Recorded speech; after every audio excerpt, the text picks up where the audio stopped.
하나님 말씀은 고린도전서 3장 11절입니다.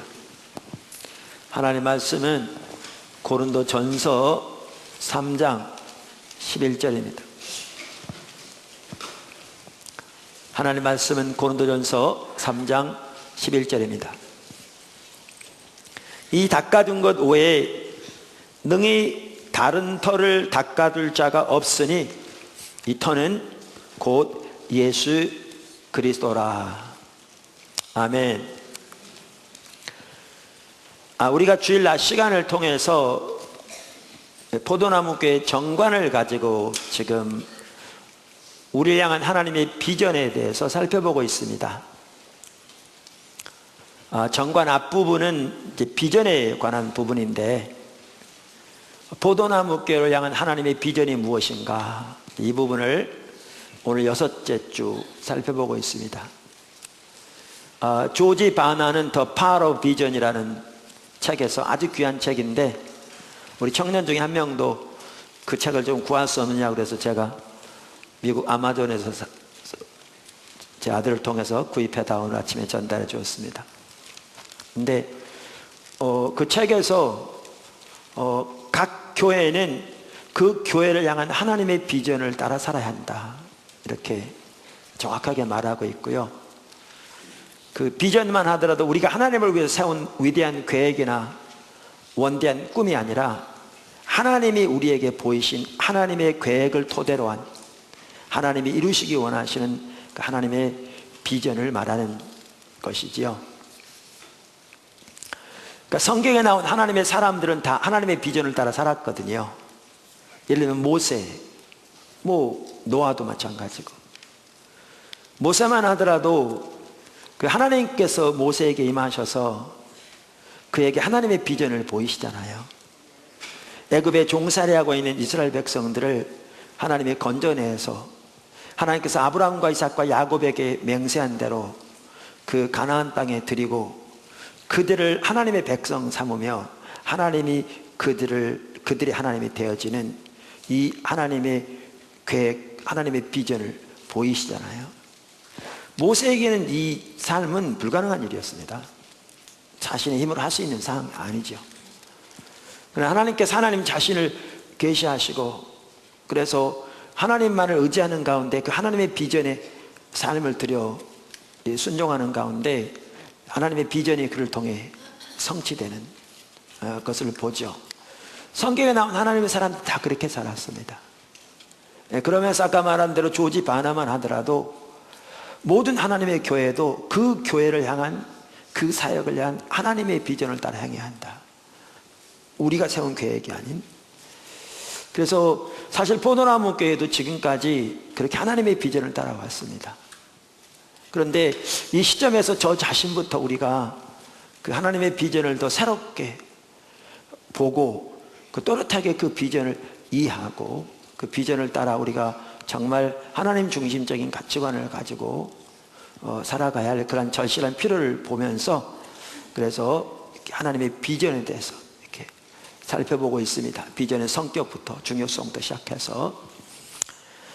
그래서 오늘은 제가 그 정관 이렇게 나눠드리면서 가져오시라고 그랬는데, 거기에 작은 4번에 우리는 이 비전을 위해, 여기 비전은 회복과 부흥의 비전, 우리가 하나님께서 어떻게 우리의 그 비전을 보이셨는가라는 걸 보았고, 지난주에는 요한복음 17장에 나오는 예수님의 기도를 토대로 해서 하나님이 세우시기 원하신 교회의 모습은 어떤 모습의 교회인가, 그리고 하나님이 포도나무 교회가 어떻게 세워지기를 원하시는가. 사실 이것은 포도나무 교회를 향한 것뿐만 아니라 모든 교회가 다 그렇게 세워지기 원하십니다. 그래서 우리가 그렇게 하나님의 교회 회복을 위해 어떻게 부르심을 받았고, 그래서 어떻게 하나님이 말씀하신 교회의 모습에 우리 자신을 비춰볼 때 우리 현주소가 어떤 상황인가, 이런 부분을 살펴보았는데, 그래서 이 비전을 위해 교회가 철저하게 십자가의 복음과 성령의 사역의 조화 위에 세워지기를 추구한다. 성경에 말하는 교회의 기초는 오직 십자가의 복음, 즉 십자가에 못 박힌 예수 그리스도이다.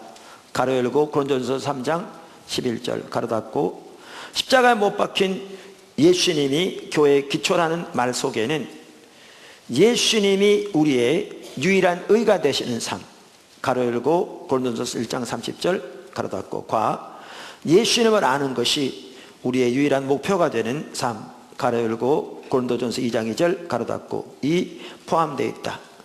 그리고 우리는 그 복음의 토대 위에서 성령의 사역을 적극적으로 환영한다.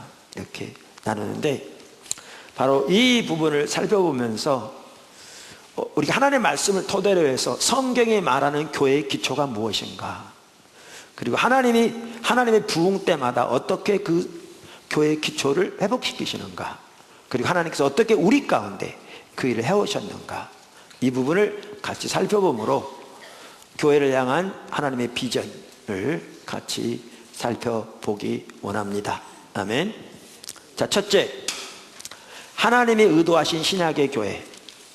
하나님이 의도하신 신약의 교회. 오늘 성경에 보면 하나님이 의도하신 신약의 교회의 기초가 무엇인가가 분명하게 나옵니다. 분명하게 나옵니다. 우선 오늘 읽은 본문 말씀 바로 앞절에 보면 고린도전서 3장 10절 사도 바울이 이렇게 말합니다. 내게 주신 하나님의 은혜를 따라 내가 지혜로운 건축자와 같이 터를 닦아두매. 이걸 보면 사도 바울이 자신의 소명을 감당하는 것을 말하고 있는 겁니다. 그러니까 사도 바울은 자기가 사도인 것을 분명히 알았습니다. 전적인 하나님의 은혜로. 그 다음에 사도 중에서도 그는 이방인을 위한 사도인 것을 분명히 알았습니다. 그리고 이방인을 위한 사도 중에서도 교회가 없는 곳에 복음을 전해서 교회의 기초를 놓는 사도인 것을 명백하게 알았습니다. 그는. 그래서 로마서 15장 20절 21절에 보면 사도 바울은 그리스도의 이름을 이미 사람들이 부르는 곳에는 복음을 전하지 않기로 작정했다. 그렇게 말하면서 그 이유는 다른 사람의 터 위에 건축하지 아니하기 위해서다. 이렇게 말합니다. 이거는 그의 소명과 관련됩니다. 그의 소명이 금방 말씀드린 대로 교회가 없는 곳에 복음을 전해서 교회의 기초를 놓는 사역이 그의 소명이었기 때문에 이미 교회의 기초가 놓여진 곳에는 그는 가지 않기로 선택했다. 이렇게 말하고 있고요. 그의 소명에 대해서 바로 그 위에 보면 다른 예를 드는데 자신은 씨를 뿌리는 것으로 비유하고 아볼로는 물을 주는 것으로 비유하고 있습니다. 그러면서 여기 지금 오늘 읽은 본문에는 이 건물로 비교하면서 자기는 기초를 놓는 사역이요, 아볼로와 같은 사람은 이 기초 위에다 건물을 이렇게 쌓아가는, 그래서 이렇게 예배당도 만들고 뭐 기도실도 만들고 교육관도 만들고 선교센터도 만드는 이렇게 건물을 쌓아가는 것으로 이렇게 비유하고 있습니다. 그래서 여기에 보면 사도 바울이 자신의 소명에 대해서 말하면서 금방 말씀드린 대로 자신의 소명은 교회의 터, 다시 말하면 기초입니다. 파운데이션. 교회의 기초를 놓는 사역이라 이렇게 말하면서 오늘 본문에서 이렇게 말하는 겁니다. 내가 닦아놓은 터 외에는 다른 터는 없다. 이 말은 내가 닦아놓은 교회의 기초 외에는 다른 교회의 기초는 없다. 이렇게 말하는 겁니다. 그러면서 뭐라고 그러냐면 그 기초는 예수 그리스도라. 이렇게 말하고 있습니다. 자, 그래서 여기서 보아도 아시듯이 신약 교회의 유일한 기초는 예수 그리스도입니다. 할렐루야. 예수 그리스도가 교회의 기초라는 말은 그것이 그 모든 것의 기본이라는 겁니다. 기본이라는 겁니다. 그러니까 아까 제가 건물로 비교해서 말씀드렸는데 이 예배당만 하더라도요, 이 예배당 건축할 제가 옆에 있었기 때문에 기초가 매우 튼튼하게 되어 있습니다. 철근 정말 많이 들어갔고요, 두꺼운 기초. 그래서 웬만한 지진 나가지고 요즘 우리나라 지진 크게 일어나가지고 지금 지진 공포가 있는데 이 건물은 전혀 문제가 없습니다. 튼튼한 기초. 근데 이 교회 이 기초가 있지만 그 위에다가 이렇게 쌓음으로써 어떤 공간은 예배당도 되고 말씀드린 대로, 어떤 공간은 기도실로 되고, 어떤 공간은 교육실로 되는, 어떤 공간은 휴게실로 되는 것처럼 다양한 공간들이 세워지잖아요. 이런 것처럼 교회, 더 나아가 우리의 신앙의 기초는 오직 예수 그리스도고, 이 토대 위에서 우리의 사역도, 우리의 예배도, 우리의 삶도 모든 것이 이 토대 위에 세워져야 한다, 그 말입니다. 사실 오늘 교회의 기초에 대해서, 한마디로 말하면 십자가 복음에 대해서 제가 다루고 있는 책이 십자가 복음 1권, 2권인데 그거를 제가 기초라고 말한 이유가 거기에 있습니다. 그 토대 위에 세워져야 우리의 사역이건 우리의 예배건 우리 신앙의 모든 면이 하나님이 기뻐하신 대로 올바로 되어질 수 있다, 그 말입니다. 아멘. 하나님이 의도하신 교회의 기초, 예수 그리스도입니다. 그런데 이 고린도전서 3장 11절 교회의 기초는 예수 그리스도라, 이 말 속에는 고린도전서 1장 1절부터 쭉 읽어보시면 알지만 그 말 속에는 고린도전서 1장 30절과 고린도전서 2장 2절이 포함되어 있습니다. 포함되어 있습니다. 그러니까 먼저 교회의 기초는 예수 그리스도라, 그 말 속에는 고린도전서 1장 30절이 포함되어 있습니다. 고린도전서 1장 30절 이렇게 말합니다. 너희는 하나님으로부터 나서 그리스도 예수 안에 있고 예수는 하나님으로부터 나와서 우리에게 지혜와 의로움과 거룩함과 구원함이 되셨으니, 즉 예수 그리스도가 교회의 기초라는 말 속에는 예수 그리스도가 우리의 지혜와 우리의 의로움과 우리의 거룩함과 우리의 구원함이 되시는 삶이 포함되어 있습니다. 그러니까 이걸 바꿔 말하면 오늘날 교회의 기초는 예수 그리스도라 이렇게 말했을 때 아무도 그 말에 토를 달지 않습니다. 이단들은 빼놓고, 이단들이 그 말에 토를 달지 모르지만 정통적인 교회에서 그 말에서 아무도 토를 달지 않습니다. 만약 토를 단다면 이단이죠, 말씀드린 대로. 그런데 문제는 이겁니다. 우리는 다 교회의 기초는 예수 그리스도라 그렇게 말하는데 그 말의 의미가 뭐냐, 그 말입니다. 이렇게 말하면 많은 사람들이 정확하게 답변을 못합니다. 그런데 예수 그리스도가 교회의 기초가 되신다는 말 속에는 말씀드린 대로 예수 그리스도가 우리의 지혜와 의로움과 거룩함과 구원함이 되시는 삶이 포함되어 있습니다. 이걸 바꿔 말하면 예수님이 우리의 지혜와 의로움과 거룩함과 구원함이 되시는 삶이 우리에게 되지 않으면 우리가 아무리 말로는 교회의 기초는 예수 그리스도라고 말할지 몰라도 그 사람의 신앙의 기초나 그러한 사람들이 모인 교회의 기초는 전혀 예수 그리스도가 아닙니다. 전혀 아닙니다. 또한 예수 그리스도가 교회의 기초라는 말 속에는 뭐가 포함되어 있냐면 2장 2절이 포함됩니다. 2장 2절. 2장 2절은 이렇게 말합니다. 내가 너희 중에서 예수 그리스도와 그가 십자가에 못 박히신 것 외에는 아무것도 알지 않기로 작정하였습니다. 제가 여러 번 말씀드린 대로 이 구절은 이렇게 번역해야 더 옳습니다. 헬라 원어를 보면 내가 너희 중에서 예수 그리스도 곧 십자가에 못 박히신 그분 외에는 아무것도 알지 아니하기로 작정하였습니다. 여러분, 영어 성경은 수십 종류가 됩니다. 근데 그 영어 성경을 보시면 다 제가 지금 말한 대로 그렇게 번역하고 있습니다. 왜? 원어가 그렇게 돼 있거든요. 자, 그러면 이 말은 무슨 말이냐면 예수님을 아는 것이 우리의 유일한 목표와 목적이 되는 삶을 말합니다. 그러니까 교회의 기초는 예수 그리스도라 이 말 속에는 우리 각자 성도뿐만 아니라 성도의 모임이 교회니까 교회의 유일한 삶의 목표와 목적이 예수 그리스도를 아는 것이 되는 삶이 포함되어 있습니다. 말씀드린 대로 이 두 가지가 실제로 우리의 삶에서 되어지지 않으면 실제로 그 교회의 기초는 전혀 예수 그리스도가 아닙니다. 아닙니다.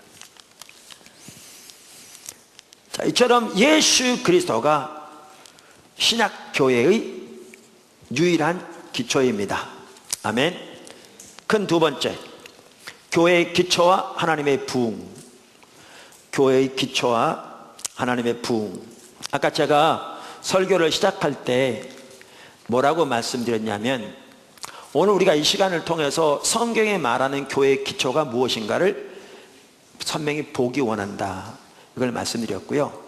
또 하나는 하나님이 하나님의 부흥을 보내실 때마다 어떻게 이 기초가 회복되었는가라는 것을 보기 원한다, 이렇게 말씀드렸고, 하나님이 그런 관점에서 우리 가운데 어떤 일을 해오셨는가라는 것을 보기 원하고, 그걸 통해서 우리는 하나님의 비전을 보기 원하고, 더 나아가 하나님의 마음이 우리에게 부어지기를 원합니다. 아멘. 자, 교회의 기초와 하나님의 부흥, 그 아래 작은 첫 번째, 교회의 침체와 교회의 기초가 가려지는 것. 교회의 침체와 교회의 기초가 가려지는 것. 지금 말씀드린 대로 성경에 말하는 기초는 예수 그리스도입니다. 그리고 그 말 속에는 그 두 가지 내용이 포함되어 있습니다. 그런데 그 교회의 기초에 대한 부분이 가려지면 혹은 무시되면 교회가 침체되게 됩니다. 생명력을 잃습니다. 생명력을 잃습니다. 이 부분은 성경적으로도 잘 볼 수 있습니다. 성경적으로도. 예를 들면 갈라디아 교회, 갈라디아 교회가 정확하게 그 교회의 기초에 떠나 복음 플러스 육체로 전락하는, 이따 나오겠지만 율법주의 신앙으로 전락합니다. 그랬더니 하나님의 살아계신 생명 역사가 거칩니다. 그래서 사도 바울이 절규하듯이 돌이키라고 외치고 있는 것이 갈라디아서입니다. 제가 오늘 이 책을 몇 번 인용할 겁니다. 과거에도 했는데, 이 책은 로이드 존스 목사님이라고 하는 분이 쓴 부흥이라는 책입니다. 여기서 말하는 부흥은 교회의 숫자적인 성장을 말하는 게 아니고요, 평양 대부흥과 같은, 요한 웨슬리 시대의 부흥과 같은, 미국의 1차 대각성 운동, 2차 대각성 운동과 같은 그 하나님의 놀라운 회복과 부흥의 역사를 말합니다. 성령께서 한 교회나 한 지역이나 한 나라에 강력하게 임하셔서 하나님의 백성들이 근본적으로 하나님의 길로 돌이켜지고 그들의 신앙과 삶이 회복되어지고 그들을 통해 안 믿는 사회까지 영향력이 미쳐져서 대규모로 이런 영혼들이 하나님께 돌아올 뿐만 아니라 때로는 그 안 믿는 사회의 그 국가의 역사가 100년에 걸치도록 올바로 영향을 받은, 이게 하나님의 부흥입니다. 그게 교회 역사에 여러 차례 있었습니다. 우리가 평양 대부흥하는 게 그런 부흥이 평양에 임했었습니다. 사실 평양 대부흥은 1904년, 1905년에 있었던 웨일스 부흥의 불똥이었습니다. 그 부흥의 여파로 중국에도 하나님의 부흥이 왔고 또 평양에까지 그 부흥의 불똥이 튄 겁니다. 그 부흥을 말합니다. 우리가 지금 부흥이란 말할 때, 이 책이 웨일스 부흥의 100주년을 기념해서 로이드 존스 목사님이 시리즈로 부흥에 대해 설교한 내용이 책으로 엮어진 건데, 생명의 말씀자 번역되는데요, J.I. 패커 박사가 나는 우리 시대에 이 책만큼 부흥을 설득력 있고 깊이 있게 다룬 책은 없다고 생각합니다 라고 추천한 책입니다. 특별히 이 로이드 존스 목사님, 우리 한국 목사님들 모르는 분이 없을 만큼 아주 유명했던 분인데, 이분 같은 경우에는 2000년 교회사에서 있었던 그런 영적 각성 운동에 대해서 많은 연구를 한 분입니다. 그래서 책도 이렇게 두껍게 쓴 그 부분에서 낸 분입니다. 그분이 이 부흥책에서 이렇게 말합니다. 이 하나님의 부흥의 역사를 살펴보면 2000년 동안 이 하나의 패턴이 있다는 겁니다. 패턴. 그래서 그 패턴을 4가지로 요약해서 말합니다. 패턴. 첫째가 뭐냐? 교회가 죽어있고 침체되어 있을 때 교회의 생활을 특징 짓는 가장 중요한 요점은 교회가 생명을 좌우하는 어떤 진수적인 진리를 가리거나 무시하는 일이 언제나 있었다. 그러니까 교회가 침체되고 죽어있을 때마다 반드시 있는 한 가지 핵심적인 특징이 뭐냐 하면, 교회 생활의 가장 핵심 핵심적이고 진수적인 진리가 가려져 있거나 무시되고 있다는 겁니다. 여러분, 오늘 한국교회요 정말 심각하게 죽어 있고 침체되어 있습니다. 오늘날 이런 일이 있었다.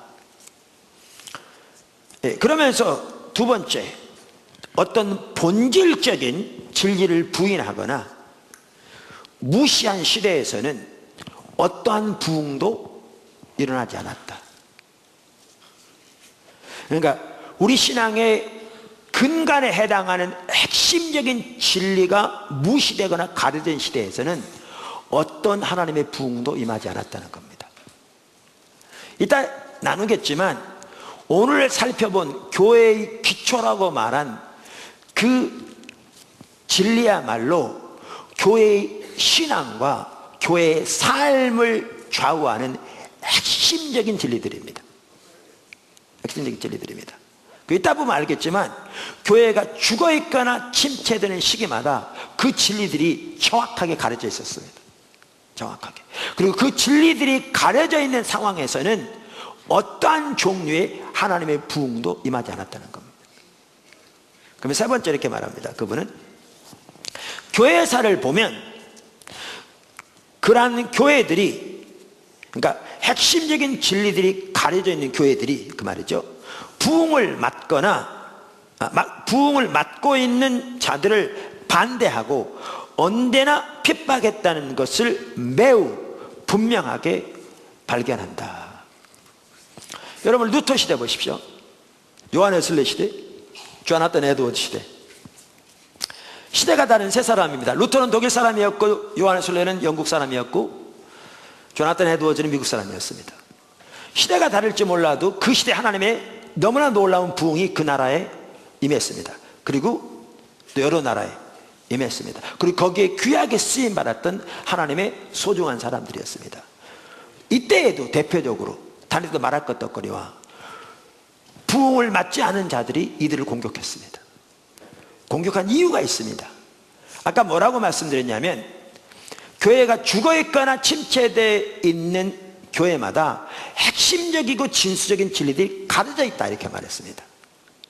근데 조금 이따 나오지만 하나님의 부흥이 오기 전에 그 바로 핵심적인 진리들이 재발견되어집니다. 그러면서 부흥이 옵니다. 그러니까 이들은 하나님의 핵심적인 진리들이 가려져 있는 상황에서 그 기준과 잣대를 가지고 상대방을 비판하는 겁니다. 상대방을 판단하는 겁니다. 그러니까 2000년 교회 역사를 연구해 보면 한 번도 예외 없이 하나님의 부흥이 임할 때 부흥을 맡고 있지 않은 특별히 진수적인 진리들이 가려져 있는 교회들이 부흥을 맡고 있는 자들을 항상 반대하고 핍박하는 일들이 있었다. 이렇게 로이드 존스 목사님 말합니다. 그럼 네 번째, 그분은 이렇게 말합니다. 예외 없이, 이 말은 매우 강력한 말입니다.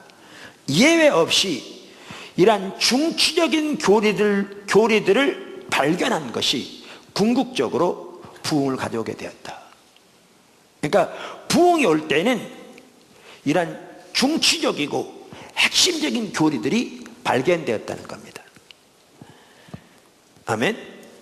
자, 작은 두 번째, 제가 첫 번째 뭐라고 말씀드렸냐면 교회의 침체와 교회의 기초가 가려지는 것. 두 번째, 교회의 기초의 재발견과 하나님의 부흥. 제가 로이 존스 목사님을 인용하면서 부흥의 패턴을 살펴봤는데 어떤 일이 있느냐 하면 이제 부흥이 예비될 때 그 준비 단계가 있는데 그 준비 단계에서는 어떤 일이 일어나는가? 로이드 존스 목사님은 이 중추적인 진리들이 재발견되어진다 이렇게 말합니다. 그래야 부흥이 오니까. 그래야 부흥이 오니까. 그래서 이 책 51쪽 이렇게 말합니다. 그러니까 부흥은 어떻게 보면 갑자기 오는 것 같습니다. 오순절날 성령이 갑자기 만 것처럼. 그런데 사람들이 미처 알지 못하는 준비 단계가 있다는 겁니다. 그 준비 단계에서 어떤 일이 일어나는가? 핵심적인 중추적인 진리들이 재발견되어진다 이렇게 말합니다. 저는요, 이 책을 보면서도 그 부흥의 예비 단계에서 이런 일들이 일어난다. 2000년 교회사에 나타난 부흥의 일들을 연구해 보면 저는 그럴 때 그런 것들을 소중히 여깁니다.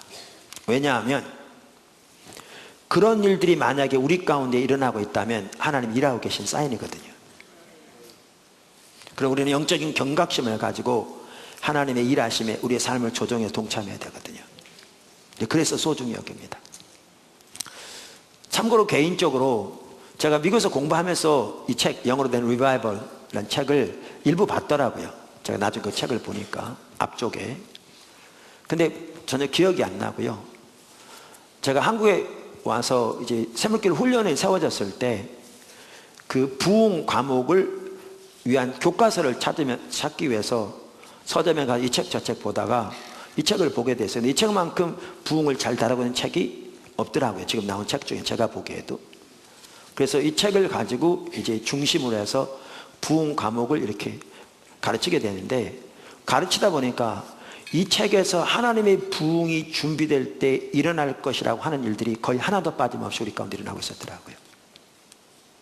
그래서 그것이 저에게는, 그리고 보는 사람에게는 너무나 놀라운 그 일이었어요. 자, 이분은 교회, 그러니까 부흥이 예비될 때 예비 단계가 있는데 이렇게 말합니다. 51쪽입니다. 언제나 부흥 이전에 예비적인 조짐이 있기 마련입니다. 갑작스럽게 부흥이 오는 것 같이 보입니다. 물론 어떤 의미에서는 그렇습니다. 그러나 역사를 주의 깊게 살펴보면 조용하게 진행되는 예비적인 단계, 즉 사람들이 눈치채지 못한 준비 단계가 있음을 언제나 발견할 것입니다. 그 준비 단계는 어김없이 이 장엄하고 영광스럽고 중추적인 진리들을 재발견하는 일이 있습니다. 그러면서 이분이 말하는 그 중추적인 진리 중에 가장 핵심적인 진리로 뭐를 드느냐? 믿음으로 말미암는 의를 말합니다. 그게 정확하게 고린도전서 1장 30절입니다. 그러니까 고린도전서 1장 30절에 예수는 우리에게 지혜와 거룩함과 의로움과 구원함이 되신다고 했는데, 예수님이 우리의 의로움이 되시는 삶이 다른 말로 하면 믿음으로 말미암아 의롭게 되는 삶입니다. 그 진리가 부흥의 예비 단계에서 항상 재발견되는 일이 있다, 이렇게 말합니다. 그런데 이 책에 보면요, 금방 말씀드린 대로 그 준비 단계는 어김없이 이 장엄하고 영광스럽고 중추적인 진리들을 재발견하는 일이 있다. 바로 이어서 뭐라고 그러냐? 종교개혁의 역사를 보라. 그래서 루터를 언급합니다. 그래서 프로테스탄트 부흥이 임한 것은 마르틴 루터가 믿음으로 말미암아서만 의롭다함을 받는다는 장엄한 진리를 문득 깨달은 그 후의 일이었다. 그러면서 그 다음에 쭉 내려가서 18세기로 넘어옵니다. 누구나 분명히 18세기에 바로 그러한 일이 일어났다는 것을 알아야 합니다. 그러면서 요한웨슬리 예를 듭니다. 1738년 3월에 믿음으로만 의롭다함을 받는다는 진리에 눈이 떠졌습니다.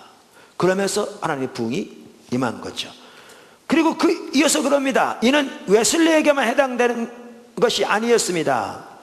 분명히 여러분이 웨일즈로 시선을 돌리면 똑같은 것을 발견할 것입니다. 거기에는 그 당시 가장 위대한 설교자 중 하나인 데니엘 롤랜드가 있었습니다. 그러면서 뭐라고 그러냐, 몇 줄 띄고, 그는 믿음으로만 의롭다함을 받는다는 진리를 깨닫고 그 진리를 확신하게 되었습니다. 그러면서 하나님의 부흥이 임했다. 그리고 이어서 그는 뭐라고 말하는가? 북아일랜드도 마찬가지고, 그 다음에 플리머스 브레드런 등등 여러 부흥의 얘기를 하면서 그 준비 단계에서 항상 재발견되지는 핵심적인 진리가 있었는데, 그게 뭐냐? 믿음으로 말미암아 의롭게 되는 진리가 재발견되었다. 다시 말하면 고린도전서 1장 30절이 재발견됐다, 그 말입니다. 교회의 기초가 뿐만 아니라 이 부흥 책에 보면요, 예비 단계에서 또 하나 이 재발견되는 것이 있다. 그 예비 단계에서 일어나는 일이 있다. 그러면서 그분이 말한 것이 뭐냐? 고린도전서 2장 2절이 회복된다는 거죠. 잘 들으십시오.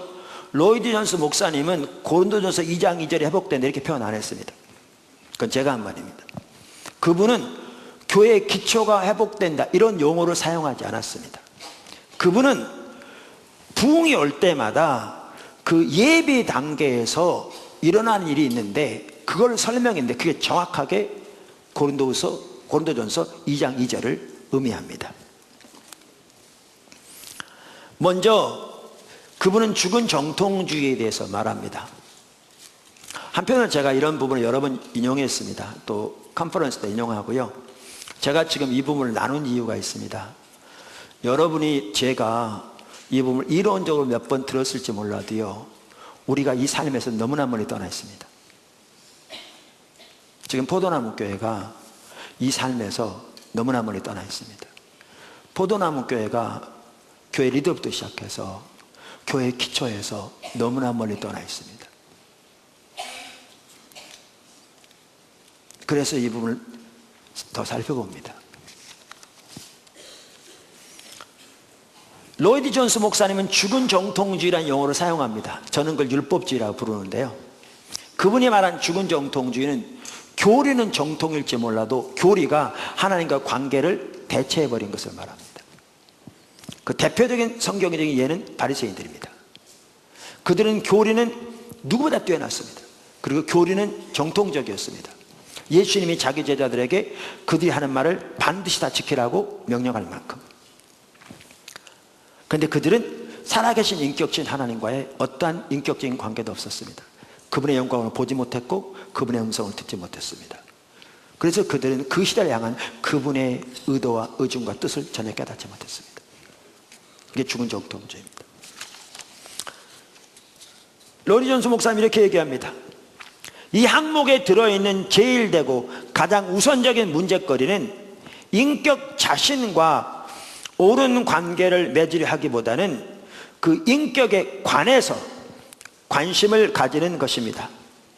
정통적이지 못한 사람들의 문제거리는 하나님과 예수 그리스도와 성령에 관한 교리에 있어서 잘못되어 있습니다. 그러나 제가 지금 지적하는 잘못은 교리, 참된 교리, 인격에 관한 참된 교리를 인격이 서야 할 자리에 세우는 무서운 위험입니다. 그것은 정말 무서운 것입니다. 그러나 복음적인 사람들, 정통적인 사람들이 흔히 걸려 넘어지는 매우 흔한 함정입니다. 정통적이면서도 죽어 있을 수 있습니다. 죽어 있습니다. 침체되어 있습니다. 왜? 교회의 기초가 가려져 있기 때문에 그렇습니다. 그럼 어떻게 가려져 있다는 얘기냐? 또 읽어보죠. 어째서 그렇습니까? 여러분이 교리에서만 머물고 어떤 정의를 하는 데서만 머물고 교리의 목적은 그 교리 자체에 있는 것이 아님을 인식하지 못했기 때문입니다. 교리는 다만 그 인격을 알게 하고 이해하게 하고 그 인격과 교제하게 우리를 인도해 주는 구실을 합니다. 이 책 80조. 아까 제가 뭐라고 말씀드리냐면 교회의 기초가 가려진다. 그러면 교회가 침체되게 돼 있다. 이렇게 말씀드렸는데 교회의 기초는 예수 그리스도라 다 압니다. 이론적으로는 최소한. 근데 그 말 속에는 사도 바울이 그런 것처럼 살아계신 인격체이신 예수 그리스도를 아는 것이 유일한 목표가 되어지는 삶이 포함되어 있다고요. 근데 신앙이 타락하면 교리, 그리고 그것이 정통적인 교리, 하나님의 인격 자랑을 인정하고 인격에 대한 정통적인 교리일지 몰라도 이 교리가 인격체의 관계를 대체해버린,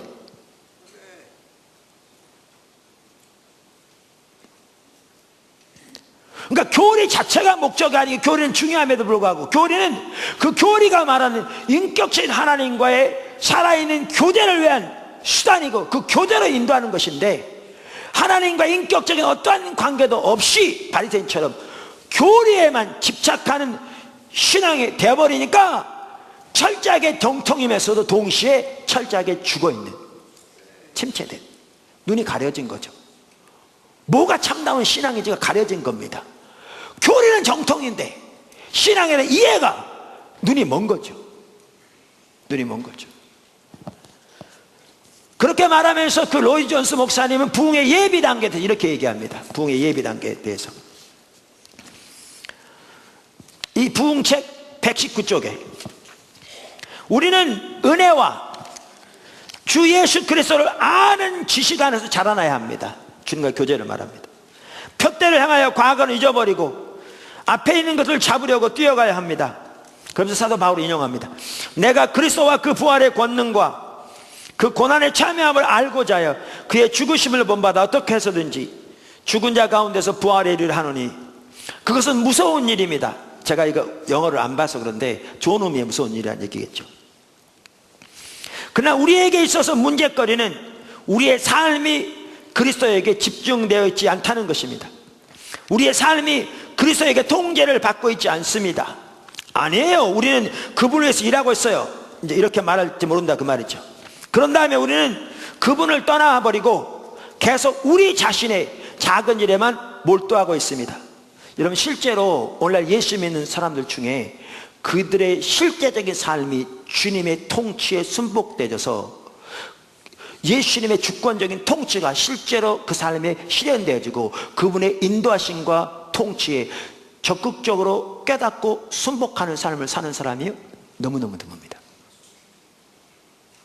주일날 빼놓지 않고 교회에 나온 사람 중에서도, 교회 집사님, 장로님 예외 없이 새벽기도 안 빠진 사람 중에서 오늘날, 그리고 하나님의 목적에 관심도 없습니다. 너무나 많은 사람들에게 하나님은 자기 목적을 수단에 불과하고 그거 자기 목적 이루어달라고 종교적 의식 몇 가지 하는 것 뿐입니다. 그리고 종교적인 몇 가지 의식하면 신앙생활 잘한다고 생각하는, 그게 오늘날입니다.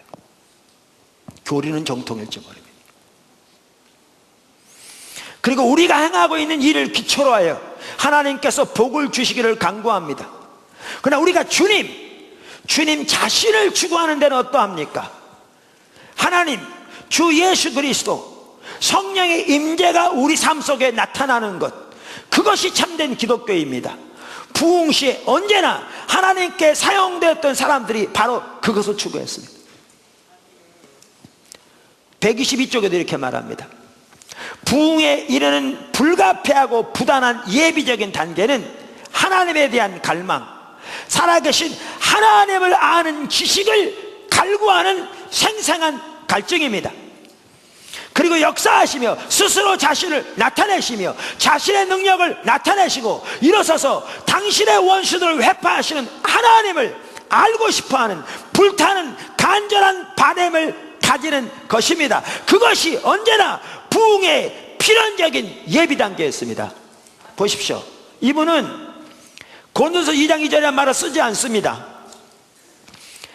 교회의 기초라는 용어도 사용하지 않습니다. 근데 교회 부흥이 임할 때 반드시 그 예비 단계에서 회복되어지는 것을 언급하고 있는 것이 정확하게 교회의 기초인 고린도전서 2장 2절에 회복되는 것을 말해주고 있습니다. 아까 교회의 기초가 가려지면 교회가 침체된다고 그랬는데 이 점에 있어서도 마찬가지입니다. 여러분, 오늘날 예수 믿는 성도 중에 인격신 하나님 그분 자신을 향한 갈망, 여기 말한 것처럼 그분을 알기 원하는 불타는 바람과 배고픔, 갈망, 개념조차 없습니다.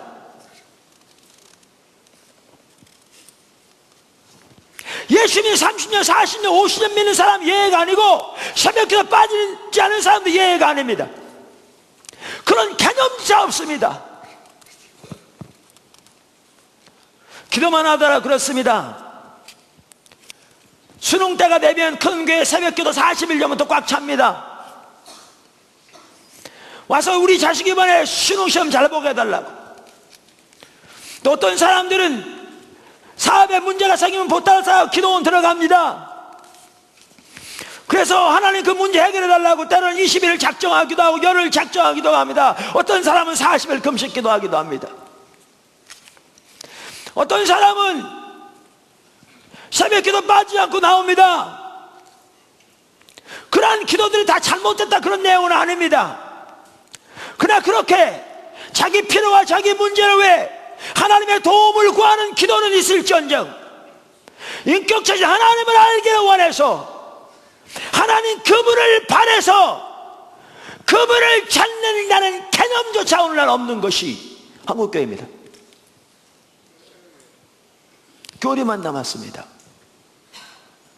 그러니까 교회는 침체되게 되어 있습니다.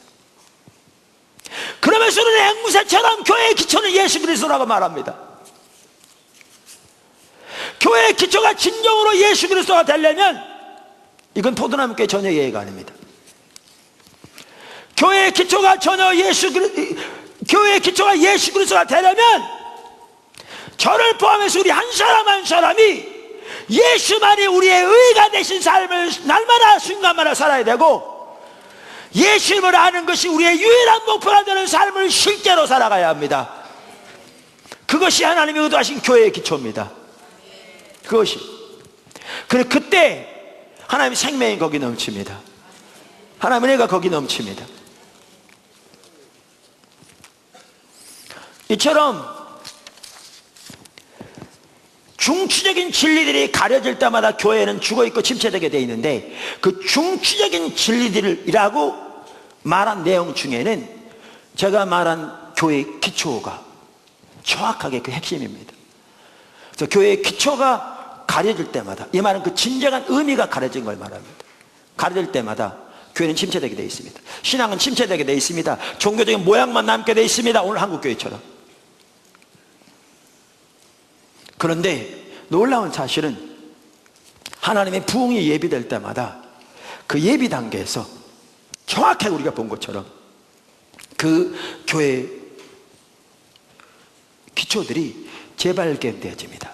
다시 말하면 그 의미가 진정한 의미가 깨달아지고 그렇게 삶이 전환되는 일들이 일어납니다.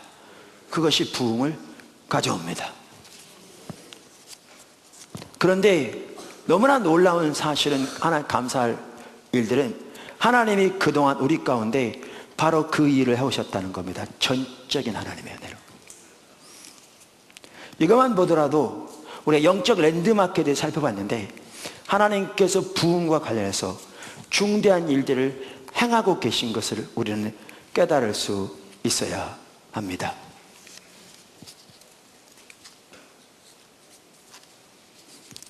작은 세 번째, 그럼 교회의 기초가 재발견된다는 말은 무슨 말인가? 교회의 기초가 재발견된다는 말의 의미.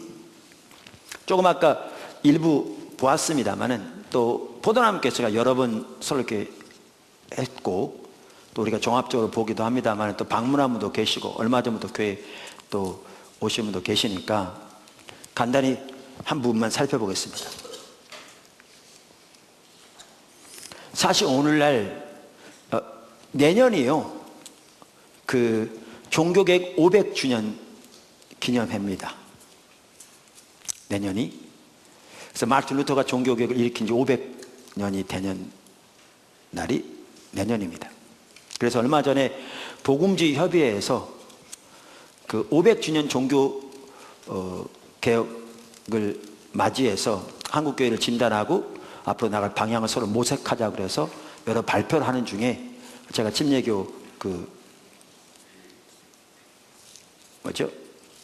침례교 교회 목사로서 이렇게 나눈 적이 있습니다. 얼마 전에 제가 거기서 이 부분 나눴습니다. 예를 들면 우리가 믿음으로 말미암은 의, 이게 교회의 핵심적인 기초입니다. 말한 것처럼 우리가 말로는 다 믿음으로 말미암은 의를 말하는데 문제는 그 의미가 가려진 거죠. 너무나 심각하게 오늘날. 그러니까 교회가 침체되어 있는 거죠.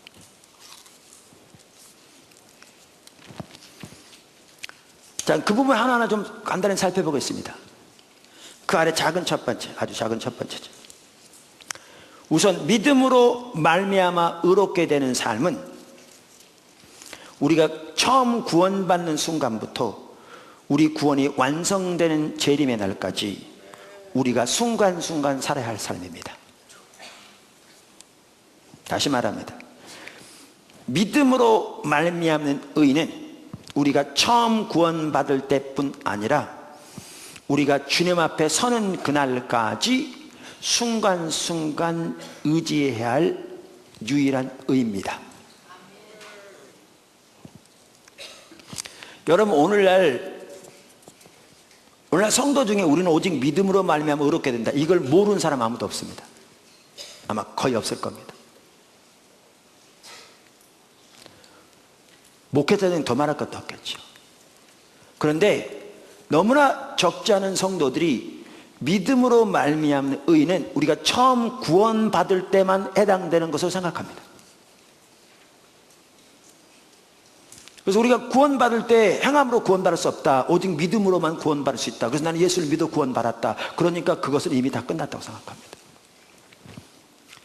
그런데 성경에 의하면 믿음으로 말미암은 의는 우리가 처음 구원받을 때뿐만 아니라 우리 구원이 완성되는 그날까지 우리가 순간순간 의지해야 할 의입니다. 우리가 살아야 할 삶입니다. 사도 바울의 서신서를 보면 명백합니다. 우선 사도 바울에 의하면 우리가 처음 구원을 받는 것은 당연히 믿음으로 말미암는 의로 인한 것입니다. 로마 3장 22절 26절, 에베소 2장 8절 9절 뿐만 아닙니다. 예수 그리스도가 우리 안에 내주하신 삶이 오직 믿음으로 말미암는 의로 가능합니다. 핵심적인 진리죠. 갈라디아서 2장 20절 21절 뿐만 아니라 처음 성령이 우리에게 임하는 것뿐만 아니라 지속적인 성령의 역사를 우리가 경험하는 것도 오직 믿음으로 말미암는 의로만 가능합니다. 갈라디아서 3장 2절 3장 5절. 더 나아가 예수님을 알고 예수님 안에서 발견되어지는 것도 오직 믿음으로만 가능합니다. 빌립보서 3장 7절 11절. 여러분, 특별히 빌립보서에 보면 그게 옥중서신으로서 사도 바울이 그 사역의 거의 말기에 쓴 겁니다. 그러면서 그때까지도 사도 바울은 주님을 아는 것이 가장 고귀해서 다른 모든 것을 배설물로 여기고 주님을 알기 위해 달려간다고 말하면서 내가 의지하는 것은 행함으로 말미암은 것이 아니요 오직 믿음으로 말미암는 의를 의지한다, 이렇게 말합니다. 믿음으로 말미암는, 그러니까 말미암 의는 처음 구원받을 때뿐만 아니라 우리 구원이 완성되는 그날까지 우리가 순간순간 의지해야 할 의입니다. 이것부터 우리는 가려져 있습니다. 원래. 그 다음에 작은 두 번째, 믿음으로 말미암는 의를 의지하려면 자기의, 다른 말로 해서 육신을 의지하는 것을 철저히 버려야 합니다. 믿음으로 말미암는 의를 의지하려면 자기의 self-righteousness 혹은 육신을 의지하는 것을 철저하게 내려놔야 합니다. 이걸 바꿔 말하면 뭐냐면, 아무리 우리가 예수를 의지한다고 생각하고 말할지 몰라도 예수님과 동시에 육신을 의지하면 우리는 전혀 예수님을 의지하는 게 아니라 실제로는 육신을 의지하는 것에 불과합니다. 그리고 그렇게 예수님도 의지하고 육신도 의지하면 예수님을 의지하는 모든 하나님의 은혜는 다 거치고 육신의 열매만 남게 돼 있습니다. 육신의 열매만. 이게 무서운 겁니다. 그거를 잘 볼 수 있는 성경 구절이 빌립보서 3장입니다. 학자들 일반적으로 빌립보서 3장은 믿음으로 말미암은 의에 대해서 가장 잘 말해주는 성경 구절 중에 하나라고 말합니다. 실제로 그렇게 보면 알 수 있습니다. 그 빌립보서 3장을 한번 보십시오. 3장 2절에 이렇게 말합니다. 사도 바울이 개들을 삼가고 행악하는 자들을 삼가고 몸을 상해하는 이를 삼가라. 여기 똑같은 종류의 사람들을 말합니다. 유대인들에게 개는 가장 혐오스러운 짐승 중에 하나입니다. 그런데 이 사람들을 지칭하면서 그들을 개들이라고, 그들을 행악하는 자들이라고 말합니다. 그럼 누구를 말하는 거냐? 여기 개역 개정판에는 몸을 상해하는 일을 삼가라 그랬는데 개역 성경에 이게 뭐라고 돼 있었냐면 손할례당을 삼가라 이렇게 돼 있었습니다. 그러니까 이게 누구냐면 사도 바울이 복음을 전한 후에 빌립보 교회도 그랬고 갈라디아 교회도 그렇고 골로새 교회도 그렇고 수많은 교회 거짓 사도들이 와서 잘못된 복음을 전했습니다. 근데 그들이 전한 복음의 성격이 뭐였느냐 이거였습니다. 예수를 믿어야 구원 얻는다, 맞다. 근데 예수를 믿는 믿음만 가지고는 부족하다. 예수를 믿는 믿음에다 추가로 할례를 받아야 한다. 유대인의 전통을 지켜야 한다. 이렇게 주장했습니다. 그래서 예수를 믿을 뿐만 아니라 유대인의 전통을 지키고 할례를 받는 자들이 진정한 하나님의 백성이요, 이들이 진정한 아브라함의 자손이요, 이들이 진정한 하나님의 유업을 받을 수 있다. 이렇게 가르쳤습니다. 이들을 사도 바울은 개들의 행악자들이라고 말합니다. 왜? 그들이 아무리 예수를 믿는다고 말할지 모르지만 예수를 믿는 믿음에 추가로 할례를 받아야 한다고 말하면, 다시 말하면 육신을 의지한다고 말하면 실제로 그들이 의지하고 서는 것은 육체이기 때문에, 할례이기 때문에. 여러분, 그래서 이걸 아셔야 합니다. 그들은 뭐 때문에 자부심이 있었느냐? 할례 때문에 자부심이 있습니다. 육체를 의지하는 사람은 그 육체 때문에 자부심이 있습니다. 육체를 의지하는 삶의 특징이 뭐냐? 그것으로 인한 자부심이 있습니다. 그래서 그들은 자기들을 뭐라고 불렀느냐? 할례당이라고 불렀습니다. 네 할례 안 받았지? 네 진정한 성도 아니야. 할례 받은 우리가 참된 성도야. 우리야말로 할례당이야. 이렇게 말했습니다. 이걸 두고 사도 바울이 뭐라고 그러냐? 개들이라고 했습니다. 행악하는 자들이라. 왜? 저들은 하나님 앞에 나갈 때 예수 그리스도를 의지하여 나간 게 아니라 육체를 의지하여 나갔기 때문에, 저들이 아무리 말로는 예수님을 믿는다고 말했을지 모르지만 실제로 그들이 의지하는 것은 육체였기 때문에, 할례였기 때문에 육체를 의지하고 나가는 것이 행함으로 말미암아 의입니다. 이들을 개들이요 행악자라고 그런 겁니다. 그러면서 3절에 보면 참다운 성도의 특징을 말합니다. 참다운 성도의 특징. 3절에 하나님의 성령으로 봉사하며 그리스도 예수로 자랑하고 육체를 신뢰하지 않는 우리가 곧 할례파라. 여기 할례파란 말은 무슨 뜻이냐면 그들이 자신들을 할례당이라고 했잖아요. 그걸 따온 겁니다. 그러니까 우리가 곧 진정한 성도라, 그 뜻입니다. 우리가 곧 정통적인 하나님의 자녀라, 그 뜻입니다. 그러면 진정한 성도의 특징을 3가지로 말합니다. 여기 보면 성령으로 봉사하며 예수 그리스도로 자랑하고 육체를 신뢰하지 않는 것. 여기 보면요, 성령으로 봉사하고의 말은 성령으로 예배하고 이 뜻입니다. 그래서 NIV 성경 같은 경우는 그렇게 번역하고 있습니다. 근데 사실은 복음을 말하는 구절이라 예배가 나올 필요가 없는데 여기 예배가 나옵니다. 그만큼 성령으로 드리는 올바른 예배가 참다운 복음과 밀접한 관계가 있는 걸 보여줍니다. 우리 신앙에 정말 예배의 중요성이 나옵니다. 성령으로 드리는 예배. 그러니까 근데 지금은 그걸 잠깐 빼죠. 그러면서 뭐라고 그러느냐? 참다운 성도가 뭐냐? 예수를 자랑하고 육체를 신뢰하지 않는, 믿지 않는 우리가 참 성도라. 여기에 보면 중요한 게 있습니다. 그게 뭐냐면 자랑한다는 말과 믿는다, 신뢰한다는 말이 같은 뜻으로 쓰여졌다는 겁니다. 그러니까 우리 신앙은 예수를 믿는 거잖아요, 그죠? 근데 예수를 믿는다는 말 대신에 뭐라고 했어요? 예수를 자랑한다고 그랬어요. 자랑한다. 같은 뜻입니다. 그러니까 이렇게 표현이 됩니다. 예수를 자랑하고 육체를 자랑하지 않는 우리가 곧 할례당이라 이렇게 되고요. 예수를 믿고 육체를 안 믿는 우리가 곧 참 신자라 이렇게 되고요. 바꿔서 예수를 믿고 육체를 자랑하지 않는 우리가 곧 신자 이렇게 됩니다. 같은 의미입니다. 그럼 여기 중요한 게 나옵니다. 예수를 믿으려면 육체를 안 믿어야 합니다. 그러니까 예수도 믿고 육체도 믿으면, 육체를 믿는다는 징표가 뭘로 나타나느냐? 자랑하는 것으로 나타납니다. 자랑하는 것으로. 그래서 예수를 믿고 육체를 안 믿어야 진정으로 예수를 믿는 겁니다. 예수를 믿고 육체도 믿으면 그 육체를 믿는 겁니다. 근데 육체를 믿는 게 뭘로 나타나느냐? 육체를 자랑하는 것으로 나타납니다. 그러니까 사도 바울이 곧이어 뭐라고 그러냐면 자기의 과거의 배경과 열심을 말합니다.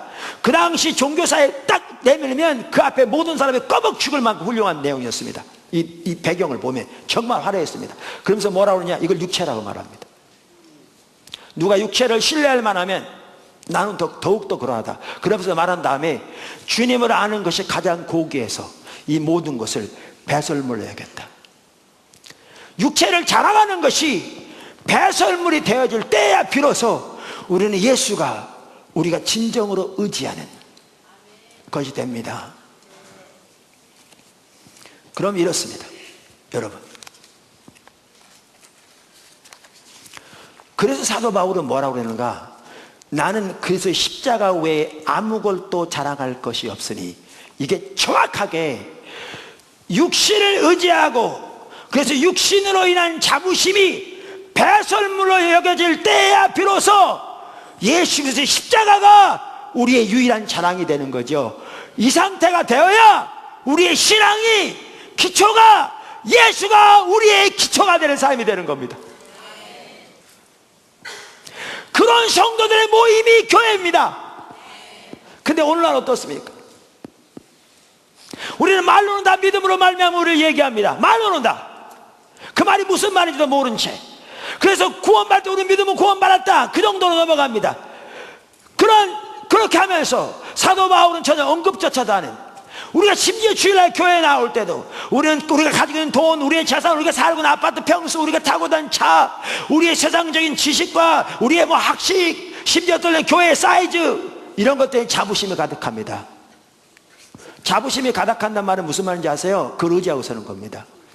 여러분, 돈에 대한 자부심이 있는 사람은요, 실제 하나님 의지하는 사람 아닙니다. 돈을 의지하는 사람입니다. 돈에 대한 자부심이 있다는 것은 그에게 인생의 기쁨을 주는 게 하나님 아닙니다. 돈입니다. 그래서 그런 사람은 돈이 무너지면 무너집니다. 돈이 자기의 힘이기 때문에.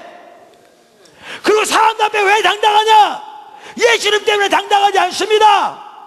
그 돈 때문에 당당한 겁니다. 돈은 주는 힘 때문에 당당한 겁니다.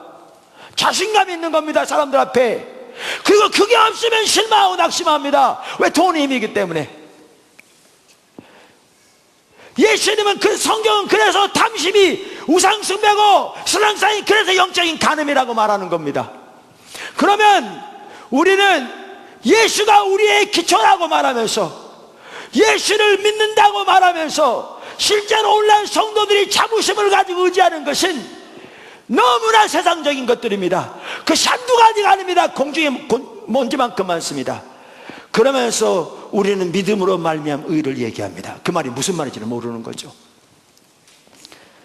그러니까 육신의 열매만 남는 겁니다. 육신의 열매만. 여러분, 갈라디아서 5장에 보면 사도 바울이 아까도 말한 대로 예수 플러스 육신으로 전락해버린 갈라디아 교회, 오직 예수여야 되는데 예수 플러스 육체로 전락해버린 갈라디아 교회, 그 교회에 대해서 갈라디아 5장 이렇게 말합니다. 보라, 나 바울은 너희에게 말하노니 너희가 만일 할례를 받으면 그리스도께서 너희에게 아무 유익이 없으리라. 내가 할례를 받는 각 사람에게 다시 증거하노니 그는 율법 전체를 행할 의무를 가진 자라. 율법 안에서 의롭다함을 얻으려는 너희는 그리스도에 끊어지고 은혜에서 떨어진 자로다. 예수를 믿는다고 말할지 몰라도 예수 플러스 육체를 의지하니까 하나님 편은 실제로 육체를 의지하는 자요. 그러니까 그들은 육체로 낸 자부심이 가득한. 그러니까 어떻게 되느냐? 그리스도가 그에게 아무런 유익이 없다. 십자가의 능력이 소멸된 겁니다. 하나님의 은혜에서 떨어지게 되고 그래서 끊어지게 되었다. 그 남는 게 뭐냐? 종교적인 모양만 남는 거죠. 그러니까 너희의 힘으로, 너희 자신의 힘으로 율법 전체를 행할 의무를 갖는 자라. 그러니까 우리의 신앙이 십자가의 능력을 실제로 경험하면서 하나님의 성령의 인도를 따라 하나님의 은혜로 믿음으로 살아가는 승리하는 삶이 아니라 자기 힘으로 종교적인 의무를 하는 율법주의로 전락해버리고 마는 거죠. 그러니까 오늘날 교회 안에 신앙의 모양은 있고 교리는 있고 형식은 있고, 그렇지만 하나님의 살아계신 생명 역사는 거친 거죠. 성도의 삶 속에 하나님의 살아계신 생명 역사는 거친 거죠. 남는 건 육체의 열매만 가득한 거죠. 예수를 믿어도 육체적인 거 판단하고 후욕하고 비방하고 싸우고 다투고, 그러면서 하나님을 자기 편 삼고 하나님의 이런 상대방을 서로 저주하고 이렇게 사는 거죠. 그러면서 우리는 앵무새처럼 말로는 교회의 기초는 예수 그리스도라고 말하는 거죠. 그게 하나님 의도하신 교회는 아닌데,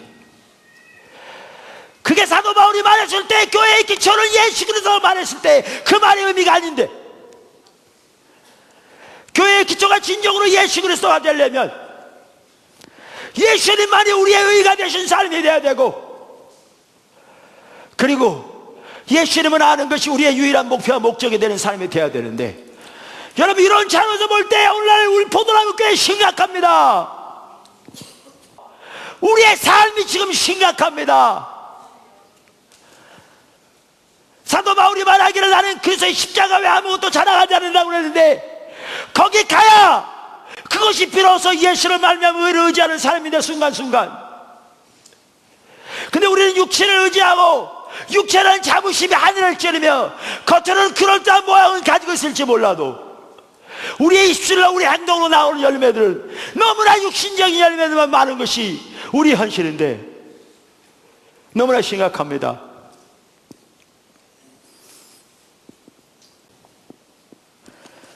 믿음으로 말미암아 의를 의지하려면 자기의, 즉 육체를 의지하는 것을 철저하게 버려야 합니다. 사도 바울처럼 배설물로.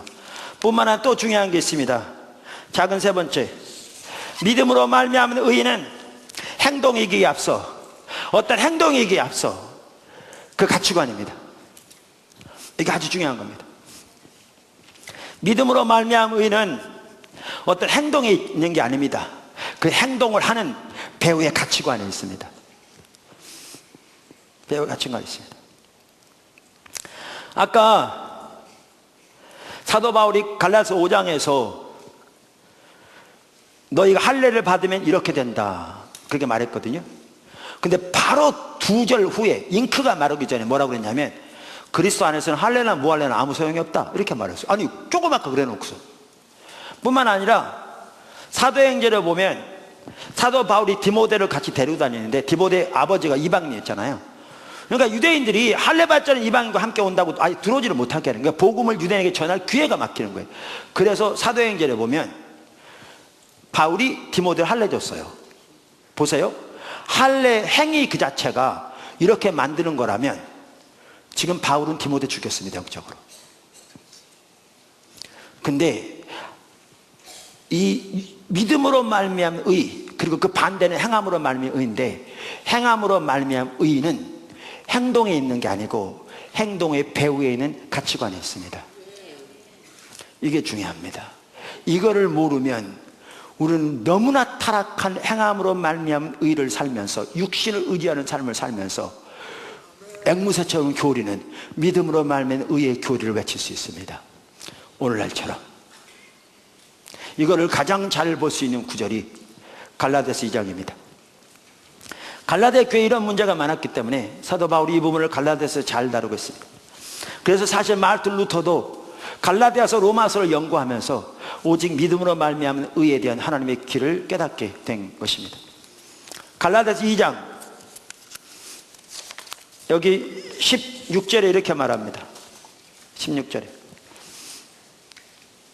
사람이 의롭게 되는 것은 율법의 행위로 말미암음이 아니요 오직 그리스도 예수를 믿음으로 말미암는 줄 알므로 우리도 그리스도 예수를 믿나니 이는 우리가 율법의 행위로서가 아니고 그리스도를 믿음으로써 의롭다함을 얻으려 함이라.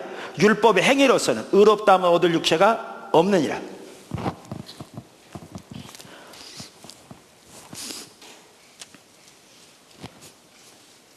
여기 보십시오.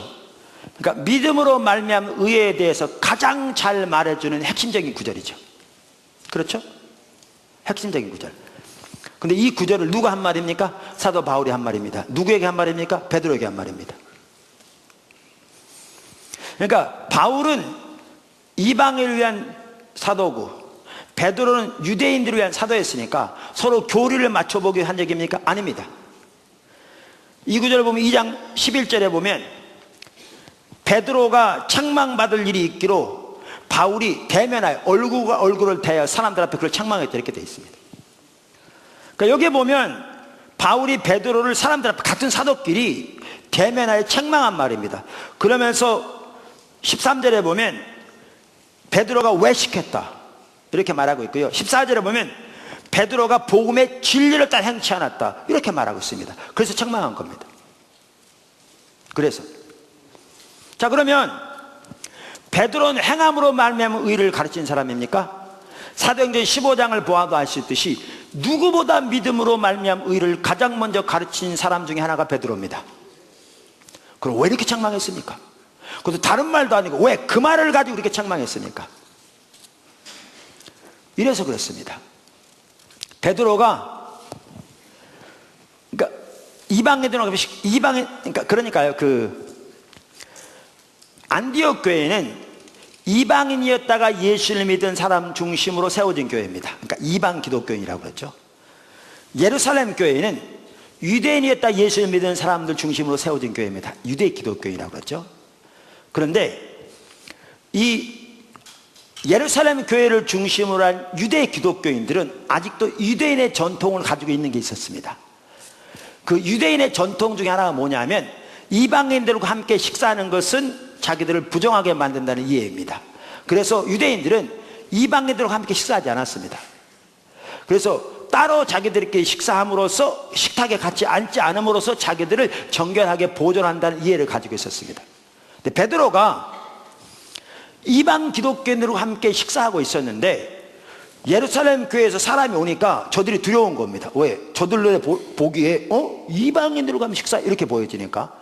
그리고 이들이 예루살렘 교회에 가서 베드로에서 뭐라고 말하고 이게 두려우니까 어떻게 했느냐, 베드로가 앉아있다가 따로 일어나서 앉은 겁니다.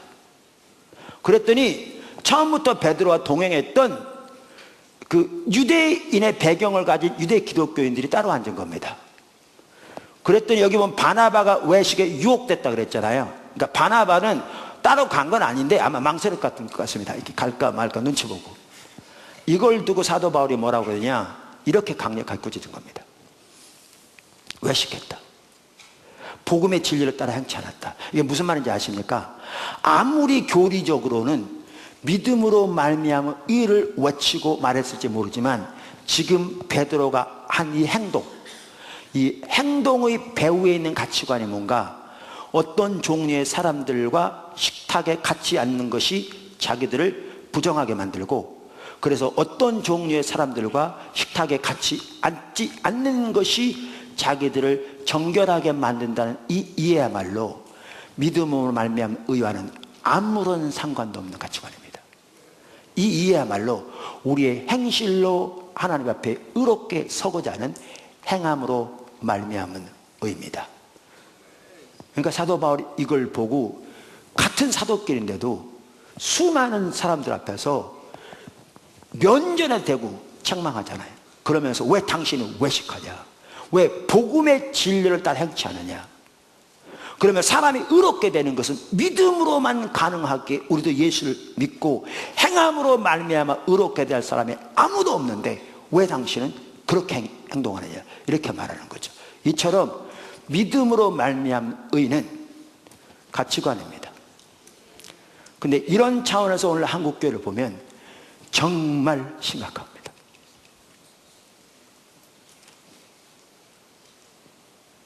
완전히 눈이 멀었습니다. 실제로 교회에서 설교할 때 이런 내용을 알아듣지도 못합니다. 너무나 많은 경우에 알아들려 생각도 하지 않습니다. 그들의 이해는 뭐냐? 그저 하나님께 대해 몇 가지 헌신하면 하나님이 자기 복 주실 거라, 이런 이해. 그래서 그들의 삶에서 하나님은 자기 목적을 수단으로 전락한 채 그저 종교적인 의식이 몇 가지 하면 자기를 복 줄 거라, 이런 이해를 가지고 있어서 전통적으로 내려오는 몇 가지 종교적 의식만 하면 그 대가로 하나님이 자기를 복 줄 거라고 이해하는 그런 이해를 가지고 있기 때문에 그들이 하는 일 하나하나의 행동은 너무나 타락한 행함으로 말미암아 의를 의지하고 있습니다. 예수 그리스도가 우리의 의가 되신다는 삶이 무엇인지도 모릅니다. 그저 구원 얻는 것은 믿음으로 가능하다 정도로만 이해하고 있습니다. 그러면서 우리는 믿음으로 말미암은 교리를 말합니다. 이만큼 눈이 멀었습니다. 여러분, 요한의 순례가 믿음으로 말미암은 교리를 새롭게 발견했다고 그러니까 그 교리를 몰라서 그런 줄 아십니까? 루터 시대에 이미 그 교리는 발견되었었는데, 아까 데니엘 롤랜드가 믿음으로 말미암은 의를 재발견했다고 그러는데 그 위대한 설교자들이 지금 말하는 믿음으로 말미암은 의롭겠다는 교리를 몰랐다는 얘기인 줄 아십니까?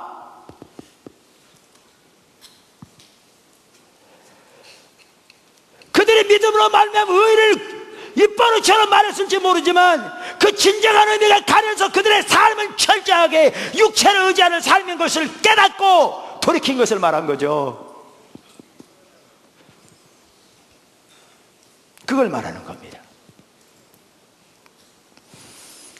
끝으로 믿음으로 말미암은 의와 한 가지만 더 말씀드리면, 믿음으로 말미암은 의를 의지하려면 성령의 조명이 필수입니다. 믿음으로 말미암은 의는 단순한 교리가 아닙니다. 단순한 교리적인 고백도 아닙니다. 우리가 믿음으로 말미암은 의를 의지하려면 성령의 조명으로 우리 속에 우리가 의지하고 하나님께 나아갈 어떠한 선한 것도 없음이 선명히 보여져야 합니다. 그리고 성령의 조명으로 그러기에 예수님이 우리의 의가 되신다는 사실이 선명히 보여져야 합니다. 그때야 비로소 우리는 우리의 자기 의를, 모든 육체를 의지하는 것을 배설물처럼 여기고 오직 예수 그리스도의 의만 의지해서 하나님 앞에 서게 됩니다. 제가 이길수 목사님 사모님, 변경아 사모님 예를 자주 드는데, 하나님께서 그분을 이렇게 다루시면서 그랬죠. 한 번은 자기 행동을 보니까 아마 그랬겠죠. 하나님 만지시는 거죠. 자기가 전혀 구원받지 못한 것 같더래요. 그러니까 완전히 세상이 깜깜하죠. 그래서 교회에 가서 계속 앉아서 주님 앞에 기다렸어요. 완전히 구원받지 못한 것 같아요. 세상이 깜깜한. 자기 행동을 보니까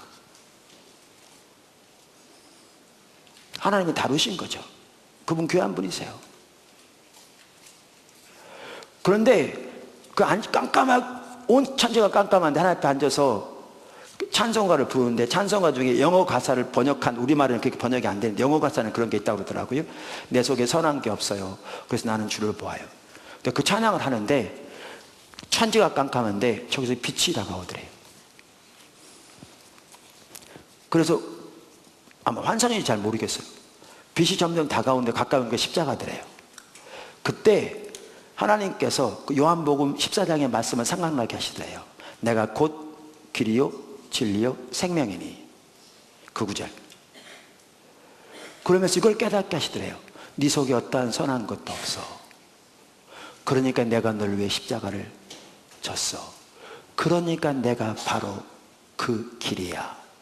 그래서 네가 나로 말미암지 않고는 아버지께로 올 자가 없어. 그걸 딱 깨닫게 하신 거예요. 이분이 그 깨달아지더라. 내 속에는 내가 의지하고 나갈 어떠한 선한 것도 없구나. 그래서 예수님이 날 위해 십자가에 못 박혀 죽으셨구나. 그래서 예수님이 나의 의가 되시는구나. 그래서 예수로 말미암지 않고는 아버지께로 올 자가 아무도 없다고 말씀하셨구나. 그러니까 그때 비로소 자기가 자신을 의지하는 것을 걸레처럼 번지고 오직 예수가 의가 되시기에 그 예수님만을 의지해서 하나님 앞에 서게 된. 그래서 그분이 그 다음에 드렸던 찬양이 나 같은 죄인 살리신 그 은혜 놀라워. 여러분, 믿음으로 말미암은 의요, 성령의 조명이 없이는 불가능합니다. 그래서 아까 고린도서 1장 30절과 2장 2절이 분리되지 않습니다. 왜냐하면 예수님을 아는 것이 유일한 목표와 목적된 삶이 돼야 하나님과 얼마나 친밀한 교제가 가능하고요. 왜? 주님, 그분을 찾는 자에게 주님은 자신을 계시하시니까 가능하고요.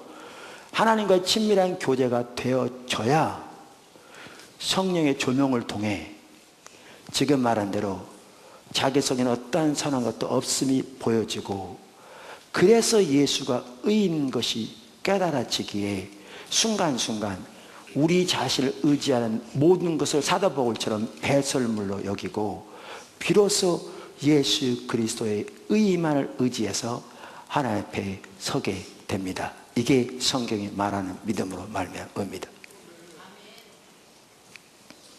그 성경이 말하는 믿음으로 말미암은 의는 하나님과의 인격적인 관계와 나눠지지 않습니다. 고린도 1장 30절과 2장 2절에 분리되지 않습니다. 한 번은 제가 우리 교단 신학대학 집회를 갔습니다. 몇 년 전에. 집회를 가면 항상 신앙의 본질을 먼저 나눕니다. 하나님을 아는 것, 하나님 그분을 사랑하는 것, 하나님의 얼굴을 구하는 삶, 하나님 그분 자신을 구하는 삶, 이게 신앙의 핵심이니까. 믿음으로 말미암은 의, 이런 부분은 이 토대가 돼야 되니까 시간이 없어서 못 다룹니다. 제가 설교하면서 믿음으로 말미암은 의에 대한 부분을 지나가면서 언급한 적이 있습니다. 집회 동안 계속 참석했던 역사신학 교수님이, 그분은 전공이 그 종교개혁이었습니다. 끝나고 나더니 저를 만나러 왔어요. 제가 보기에는 그분이 막 가슴이 좀 벌렁벌렁한 것 같아요, 느끼기에. 그러면서 그분이 저한테 그런 거예요. 목사님, 루터가 보이고 캘빈이 보입니다. 그러더라고요. 제가 그분이 무슨 말인지 알았어요. 좀 시간을 달래요. 근데 제가 다른 약속에서 시간을 못 드리면 제가 그렇게 말했어요. 그렇죠, 교수님. 루터와 캘빈은 하나님과의 관계에서 오는 믿음으로 말미암은 의를 얘기했는데, 지금 설명한 것처럼 오늘날의 교회는 개혁주의라고 말하면서 하나님과 관계는 소홀히 한 채 믿음으로 말미암은 의를 얘기하니까 교리만 남았지 그 생명도 실제도 완전히 갇힌 껍데기만 남았죠. 제가 학술원에 관여하고요, 여러 하다 보니까 학자들을 많이 만납니다. 특별히 종교개혁을 전공했던 분들도 많이 만납니다. 제가 물어봅니다. 이구동성으로 명백하게 말하는 내용이 있습니다. 루터건 캘빈이건 종교개혁자들이 말한 믿음으로 말미암은 의는 하나님과의 인격적인 관계에 토대한 믿음으로 말미암은 의였습니다. 그게 성경이 말하는 구절입니다. 근데 요즘은 믿음으로 말미암은 의를 앵무새처럼 외칠지 몰라도 그것이 처음 구원받을 때 행함으로 구원 못 받으니까 그저 믿음으로 받아서 나는 예수를 믿었기 때문에 구원받았다는 것으로만 치입해버린 채 나머지 신앙생활은 육신이 의지하는 것, 육신은 자부심이 하늘을 찌르고 믿음으로 말미암아 의롭게 되는 삶이 무엇인지 전혀 모른 채 육신과 행함만 의지하는 삶만 너무너무 가득하니까 자유함도 승리도 없을 뿐만 아니라 삶도 전혀 다뤄지지 않고 실제 삶에서 주님의 주권적인 통치도 전혀 다뤄지지 않고 아까 다른 것처럼 종교적인 모양과 행실만 남은 것이 오늘날 한국교회 성도들의 모습입니다. 기초가 가려진 겁니다. 그러니까 교회가 죽어 있습니다. 로이준선 목사님 표현대로. 그러니까 교회가 침체되어 있습니다. 심각하게 침체되어 있습니다. 교회가 침체되어 있다는 말은 성도들의 삶이 침체되어 있다는 겁니다. 신앙생활 오래 해서 교회에서 집사고 권사고 장로일지 몰라도 침체되어 있는 거죠. 우리 목사도 마찬가지고.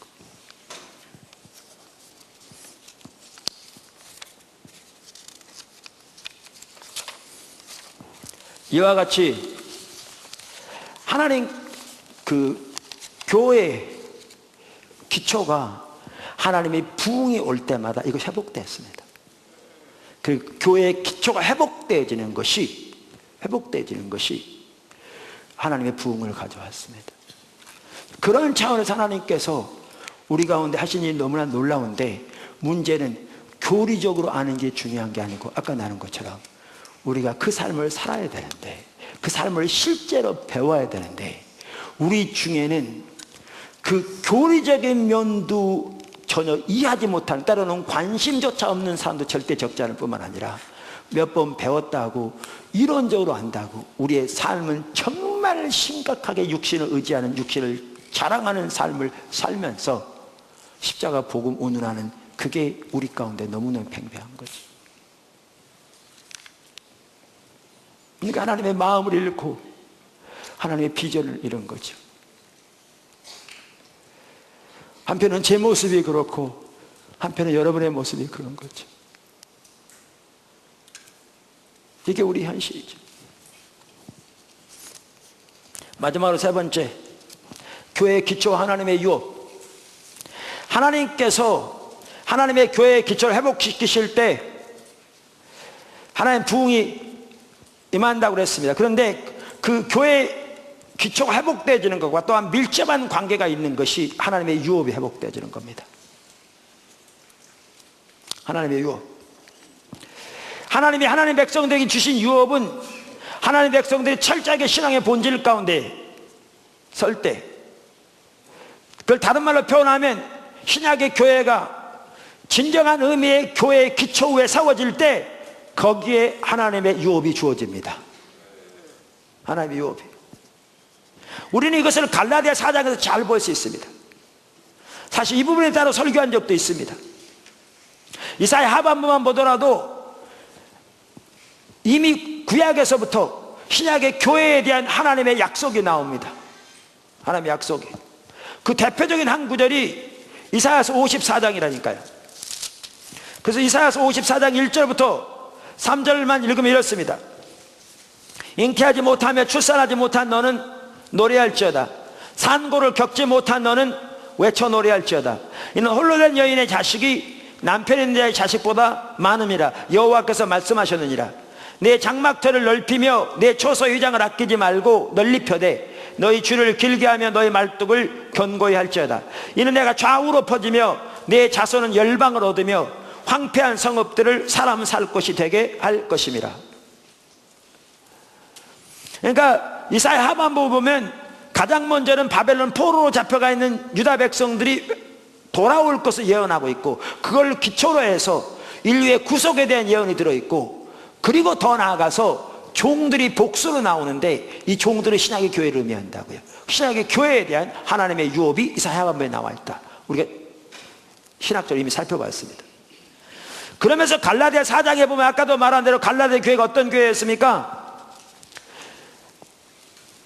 믿음 플러스 육체를 의지하는 것 전락해버린, 그래서 예수를 믿는 믿음의 추가로 할례를 의지하는 율법주의로 전락해버린 이러한 교회였죠. 그래서 갈라디아 4장에 보면 사도 바울이 아브라함의 두 자녀인 이삭과 이스마엘을 두 가지 신앙 체계로 이렇게 비유합니다. 그래서 이삭을 십자가의 복음에, 이스마엘을 바로 그들이 빠져있는 그 거짓 신앙 체계로 비유하죠.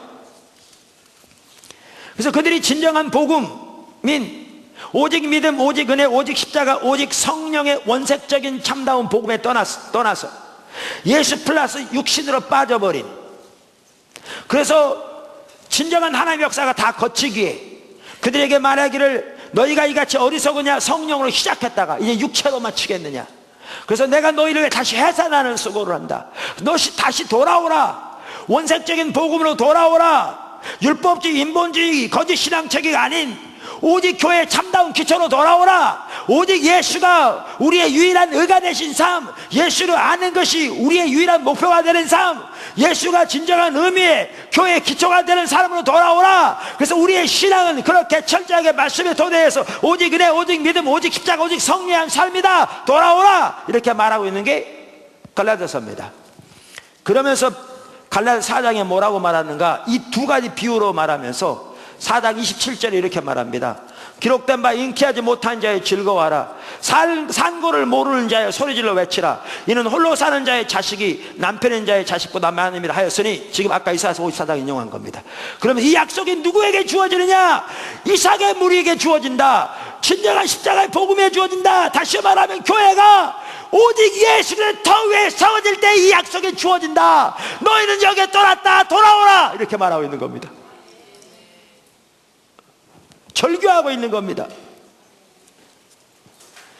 저는 여기서 하나님의 교회를 향한 하나님의 질투를 봅니다. 하나님은 하나님의 교회를 향해 절규하고 계십니다. 교회가 하나님을 수하시는 오직 예수를 터 위에 세워지기를, 오직 각 성도가 예수 그리스도만이 우리의 유일한 의가 되신 삶을 순간순간 사는 사람으로 서기를, 그래서 예수 그래서 아는 것이 우리의 유일한 목표와 목적된 삶의 서기를 그 가운데 하나님과 친밀한 교제 가운데서 오직 십자가 공로를 믿음으로 위하여 서며 하나님은 내로 성령 인도하심 따라 성령과 교제하는 가운데 오직 믿음으로 살아가는 철저하게 말씀의 토대에 의해서 이 삶을 살 때 그 시대량은 하나님의 목적이 이루어질 뿐만 아니라 하나님의 비전이 모여 사람의 비전이 따라가는 삶이 되어지고 무엇보다 거기에 하나님이 약속하신 유업이 주어졌기 때문에 그렇습니다. 하나님의 유업, 신약의 교회에 약속하신 하나님의 유업, 그 대표적인 한 구절이 이사야서 54장 금방 읽은 대로 그것은 열방을 얻게 되는 것입니다. 황폐한 곳으로 사람 살 곳이 되게 하는 회복의 역사가 있을 것이고 열방에 그 하나님의 역사가 전파되게 하실 것이라고 그 유업이 주어질 것이라고 말합니다. 이게 신약의 교회에 주어진 유업입니다. 근데 교회가 십자가의 복음에 세워질 때 그 유업이 주어집니다.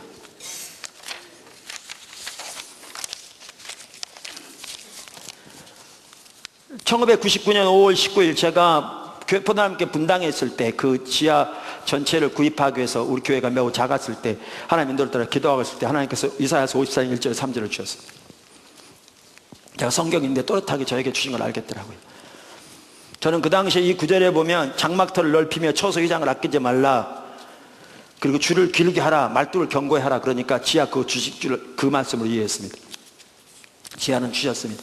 근데 제가 나중에 아까 읽은 갈라디아서를 보면서 이게 그 말이 아니라 교회가 철저하게 오직 그리스도의 터 위에 십자가의 복음에 세워질 때 주어지는 하나님의 유업을 말하고 있는 것을 깨닫게 됐습니다. 놀라운 사실은 그 해부터 하나님이 열방을 여시기 시작하셨습니다. 우리가 1차 선교를 나간 게 그 해였습니다. 그리고 12월 첫 주, 그래서 우리가 12월 첫 주를 해 선교주일로 지킵니다. 이게 하나님의 유업과도 관련됩니다. 제가 가끔 말씀드린 대로 1998년 8월 12일을 우리는 새물길 선교회 창립 기념일로 지킵니다. 우리가 그전에도 모임이 있었습니다. 근데 왜 그날을 창립 기념일로 지키느냐? 그날 하나님의 귀한 일이 있었습니다. 분당에 포도나무 교회가 있을 때 그 정든마을 한진 아파트 상가 3층에 있을 때 그 당시에 저 이기스 목사님 그리고 여러 목사님이 모여서 함께 집회를 했습니다. 포도나무 교회에서. 제가 둘째 날에 이제 설교하고 나서 이제 기도하는 시간인데 성령께서 강력하게 임하시더라고요. 얼마나 강력하게 임하시는지 제가 아직 나가 꼬꾸라졌습니다. 그냥 앉는 정도가 아니라. 우리가 컨퍼런스 갈 때 모일 때 다른 참 함께 하시죠. 우리 모일 때도. 근데 그런 정도가 아니었습니다. 그 전에도 그런 적이 없었고 그 이후에도 그렇게 강하게 임한 적은 없었습니다. 지금까지. 근데 이기스 목사님도 완전히 나가 떨어질 만큼 그랬다고 강력하게 임하시는, 완전히 하나님 압도하시는. 제가 강단에 완전히 꼬꾸라졌습니다. 있는데 이렇게 선명히 비춰가시더라고요. 하나님이 우리나라에 첫 번째 유업을 주셨는데, 그러면서 딱 생각나게 하신 게, 여러분 우리나라 기독교 이 짧은 시간에 이렇게 교회가 그다음 성장, 세계 유례를 찾기 힘들잖아요. 한때 많은 사람들이 얘기하기를 세계 제일 큰 교회가 한국에 있고 각 교단별로 제일 큰 교회가 한국에 있는 교단이 뭐 몇 개 교회고 등등 그랬잖아요. 뿐만 아니라 경제적으로도 뭐죠? 그 짧은 기간 동안에 이렇게 가난한 나라에서 부강한 나라로 바뀐 나라가 거의 없잖아요. 1960년대까지만 해도 우리나라 국민소득이 1인당 100불이 안 되는 케냐하고 똑같았는데 60년대까지 와요. 그랬잖아요. 근데 딱 꼬꾸라져 있는데 탕자가 아버지에게서 하나님의 아버지 유업을 가져다가 정욕대로 탕진해버린 것처럼 하나님께서 우리나라에 그 놀라운 유업을 주셨는데 우리의 정욕대로 탕진해버린 걸 딱 보이시더라고요. 교회가 서로 교회끼리 경쟁하고 외부적인 모양만, 기업들도 그러면서 교회는 벌써 마이너스 성장으로 접어들었고 그 당시 IMF 기간인데 경제적으로 IMF에 처한. 저는 우리나라 유업에 대해서 관심 있는 사람입니다. 그래서 우리나라 초기에 왔던 외국 선교사님들의 그 간증을 들으면요 정말 귀한 분들이 많습니다. 그들의 생애. 저는 하나님께서 우리나라에 왜 그런 귀한 유업을 주셨는지 저는 한편 이해가 됩니다. 그 많은 전적인 하나님의 역사가 은혜지만 그들의 그 많은 헌신과 희생을 통해서 우리나라에 그 유업이 주어진 겁니다. 전적인 하나님의 은혜와 계획 가운데. 근데 교회 기초에 떠나니까 종교적인 모양만 남아서 마이너스 성장, 침체되어지고 지금은 더 심각한 가운데 침체되어 있습니다. 근데 그때 그렇게 꼬꾸라져 있는데 그 쭉 보이시면서 이걸 또렷하게 감동 주신 것 같아서 성령께서. 그런데 우리나라에 두 번째 유업을 주실 거라고 요나에게 두 번째 말씀하셨던 것처럼 그 두 번째 유업에는 경제적인 부도 포함될 거라고. 그러면서 뭐라고 하셨냐면 내가 그 징표로 세물교 선교회를 세웠다, 이런 말씀을 주셨어요. 오해하지 마시고 잘 들으십시오. 세물교 선교에 대한 얘기가 아니고요. 그래서 제가 말하기 참 조심스럽습니다. 이런 거를 잘 들으십시오. 하나님이 그동안 우리를 집중적으로 다루시고 깨닫게 하시고 인도하신 것이 어디를 인도하셨느냐, 지금 살펴본 것처럼 교회가 철저하게 십자가의 복음에 세워진 그를 인도하셨습니다. 예수님만이 우리의 유일한 의가 되신 삶, 예수님을 아는 것이 우리의 단 하나의 유일한 목표와 목적이 되는 삶, 그를 인도하셨습니다. 근데 이 하나님의 유업은 그 토대 위에 주어질 거라는 겁니다. 저는 그 당시에는 몰랐습니다. 나중에 성경을 보니까 성경은 명명백백하게 교회가 하나님의 의도하신 교회의 토대 위에 세워질 때 그 유업이 주어질 것이 기록되어 있습니다. 성경에.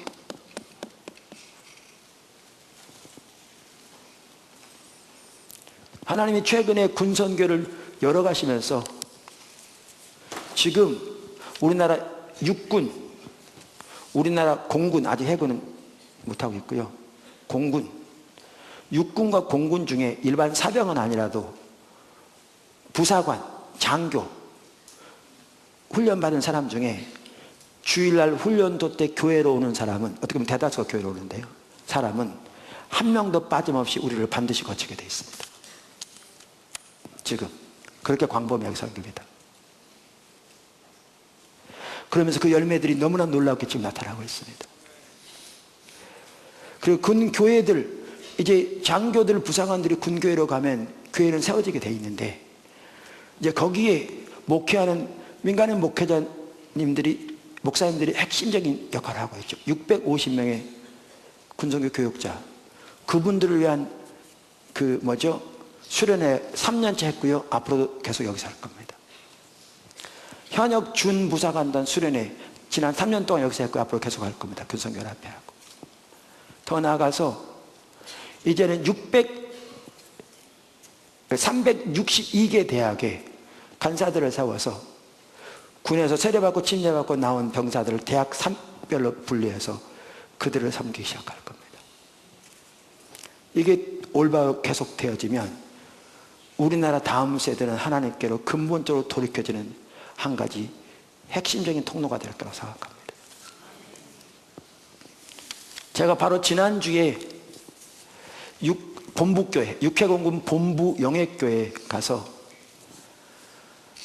그 군 가족들, 주로 군성교에 헌신된 장교, 또 부사관, 주로 이제 장교들 많은데 그분들의 아내 되신 분들의 모임입니다. 한 500명 이상 모였던데, 거기에는 핵심적인 요직에 있는 장군님들의 아내들도 신앙인도 다 모인 그 자리인데, 거기 가서 나눌 때도요, 제가 거기 교회 예배당 딱 들어갈 때부터 하나님이 얼마나 이렇게 앞다고 계신 게 딱 보여지더라고요. 느껴지더라고요. 그러면서 하나님이 지금 이 놀라운 일을 하고 계신데 이 한 사람 한 사람을 여기에 두신 거는 하나님이 이 위대한 목적에 거기에 지금 쓰임받게 동참하라고 두신 게 딱 보여지더라고요. 원래 설교를 40분 하라고 그래요. 저는 근데 시간이 제일 문제잖아요. 그 제가 어떻게 40분에 설교를 하나. 그런데 바로 그 전주간의 총회에서 우리 지금 현재 우리 침례교 교단 군목님들 12명인데 한 분은 외국에 출타 중이고 11명 모두의 우리 식사 대접했거든요. 매년 그렇게 하면서. 그 중에 대형연 분이 계세요. 최고 순회급이죠. 거기 그분도 알고 있더라고요. 그래서 내가 어떻게 40분에 설교합니까? 그랬더니 그분이, 목사님 시간 너무 염려하지 마세요. 말씀만 올바로 전하면 시간이 중요하지 않습니다. 그래서 내가 이제 감을 잡아가지고 1시간 20분 설교를 했습니다. 근데 중간에 2명이가 나가고요. 그 다음에 설교 마치고 이제 군에서 하시는 일을 나눌 때 한 4명쯤 나가고 500명 훨씬 넘는 사람 중에 그렇게 초청을 했는데요. 거의 대부분이 다 덜 따라고 서더라고요. 앞으로 그 기독 부인회하고도 협력해서 지금 거기에 총회장님은 지금 육군 참모총장님 아내 사모님입니다. 귀환이 될 것 같은데 제가 가끔 그런 얘기를 하거든요. 저는 밴댕이 속이라고. 제 아내가 그럼 싫어해요. 밴댕이 속이란 말 그만하라고. 제 아내가 저한테 가끔 그렇게 말했거든요. 그러니까 제가 자꾸 얘기하니까 다 취소했으니까 그만하라고. 저는 밴댕이 속이에요. 제 속에 선한 게 없어요. 하나님의 은혜로 사는 거지. 교회 예산도 많이 들어가고 그러니까요, 쉽지 않아요. 이런 일. 그 밴댕이 속인데, 그럴 때마다 저에게 뭐가 보이냐면 하나님이 우리나라 다음 세대를 돌이키기 위해 얼마나 질투를 가지고 일하신 게 보여요. 그러니까 저는 밴댕이 속일 때마다 회개하고 돌이켜요. 그 하나님의 질투 앞에. 그리고 따라가요. 죽을 둥 살 둥. 그걸 보면 제가 느끼는 게 뭐냐면 하나님이 우리나라 다음 세대를 하나님께로 돌이키려고 작정하셨구나. 그렇게 느껴요. 하나님이 왜 지금 이건 국내의 한 부분이에요. 해외는 해외들 하나님께 너무나 귀하게 함께 하시고, 여기 지금 선교사님들 몇 분 와 계세요. 일부에 오셨고.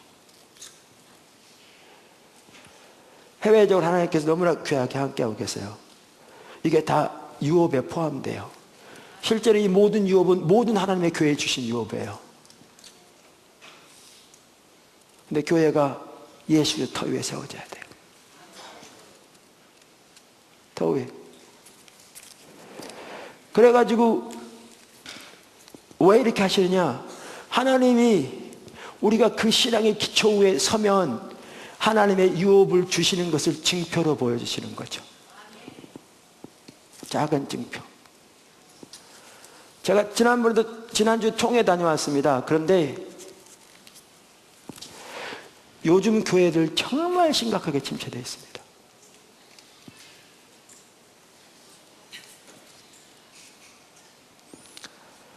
근데 포도나무 교회나 세목교회 선교회로서 우리의 규모와 상관없이 하나님이 하시는 그 정말 놀라운 일들을 진짜 하나님께 감사할 일인데, 저는 이렇게 생각하거든요. 어떤 분들은 하나님께서 포도나무 교회나 세목교회 선교회를 통해 하시는 그 놀라운 일을 알아요. 그럼 저는 당연히 그분들이 저에게 물을 거라고 예상을 해요. 왜 그렇게 되냐? 그 이유가 뭐냐? 근데 아무도 안 물어요. 이게 우리 때문이 아닌데.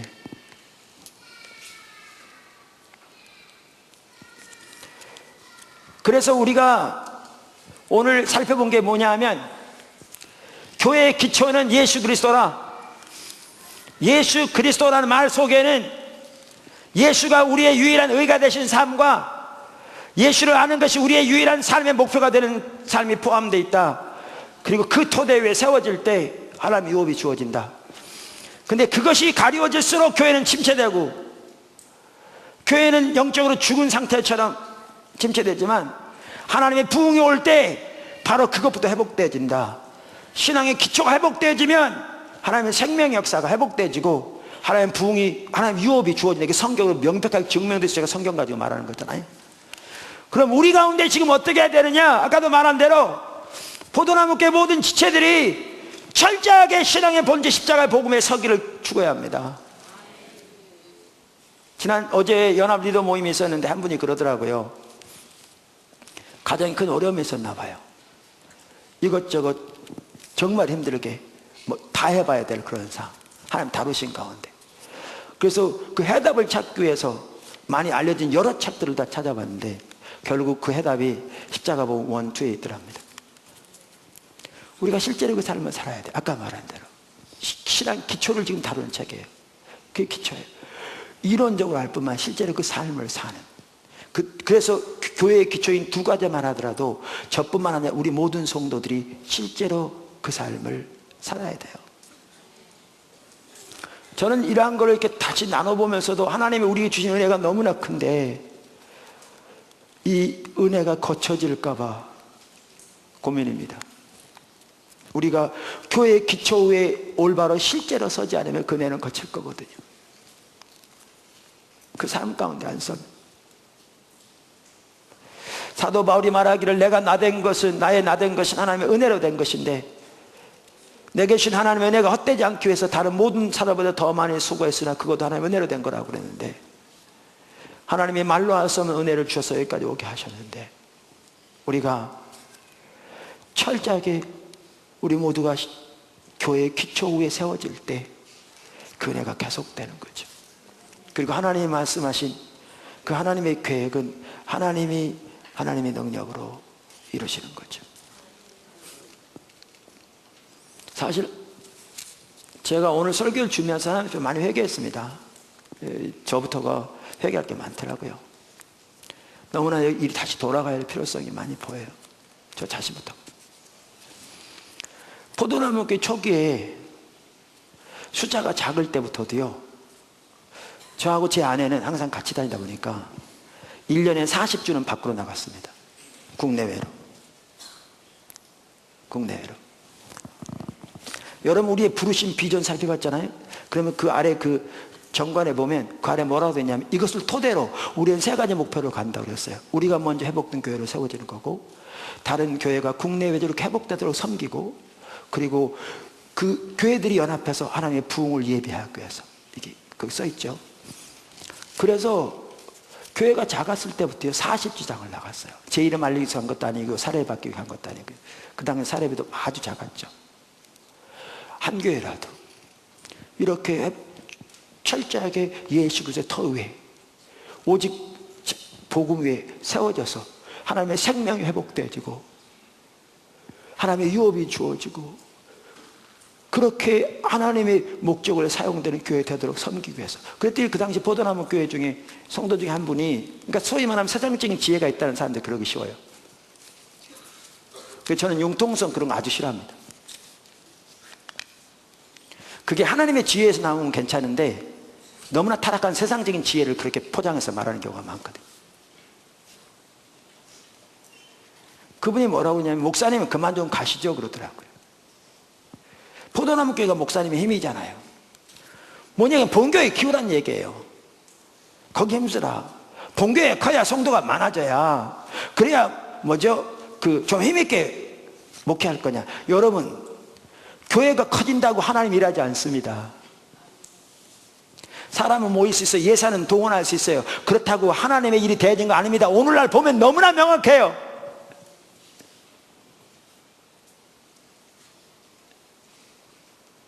근데 세상적인 관점을 가지고 그렇게 말하는 거죠.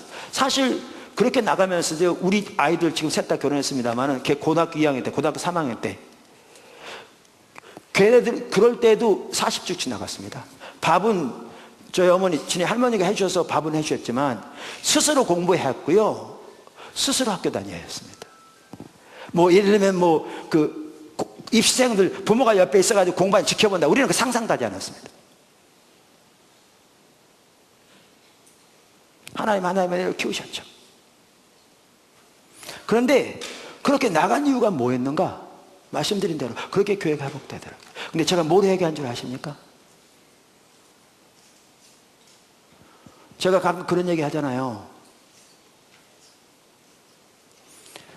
제가 사례비는 교회에서 봤는데 일은 선교회 중심으로 많이 한다. 근데 사실 제 머릿속에 온갖 교회밖에 없거든요. 근데 교회에 신경 쓰다 보니까 하나님의 교회들이 그렇게 회복되어지고 하나님의 교회들이 이렇게 세워지도록 거기에 신경 쓰는 걸 소홀히 했더라고요.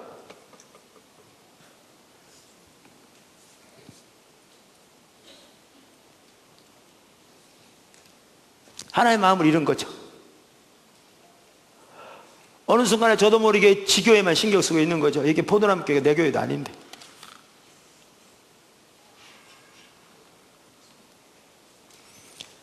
하나님께서 하나님의 마음을 잃으면 모든 것을 잃는 것이다.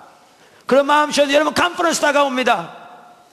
컨퍼런스만 하더라도 하나님이 왜 컨퍼런스 시작하게 하셨고, 그걸 통해서 어떻게 목회자가 성도들이 하나님의 길로 돌이켜지기 원하고, 신앙의 본질로 돌이켜지기 원하고, 이 시대가 지금 하나님 가지고 어떤 상태에 있고, 그들이 살아야 할 유일한 길이 어떤 상태고, 그래서 하나님이 어떤 마음으로 그들을 초청하고 계시고 이걸 또 역사하고 계신가, 이 하나님의 마음을 잃으면 우리 여전히 설교할 수 있고, 우리 여전히 부엌에 봉사할 수 있고, 우리 여전히 안내할 수 있지만 우리의 섬김은 매너리즘에 빠져서 형식에 불과하게 됩니다.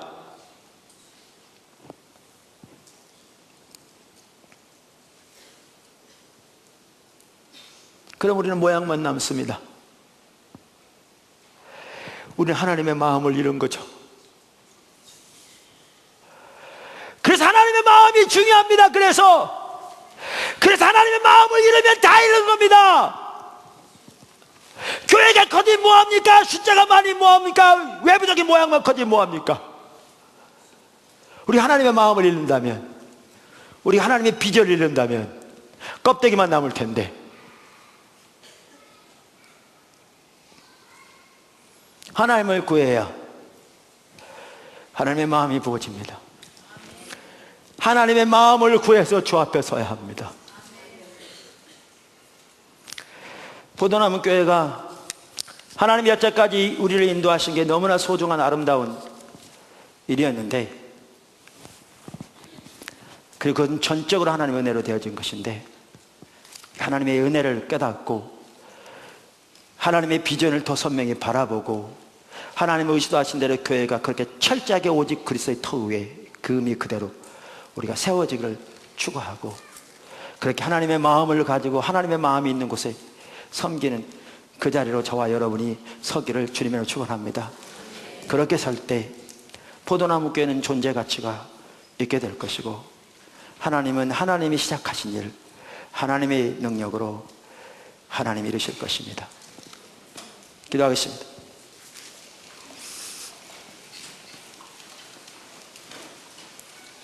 우리 경배 찬양하고 기도하겠습니다. 시간 다 됐는데요.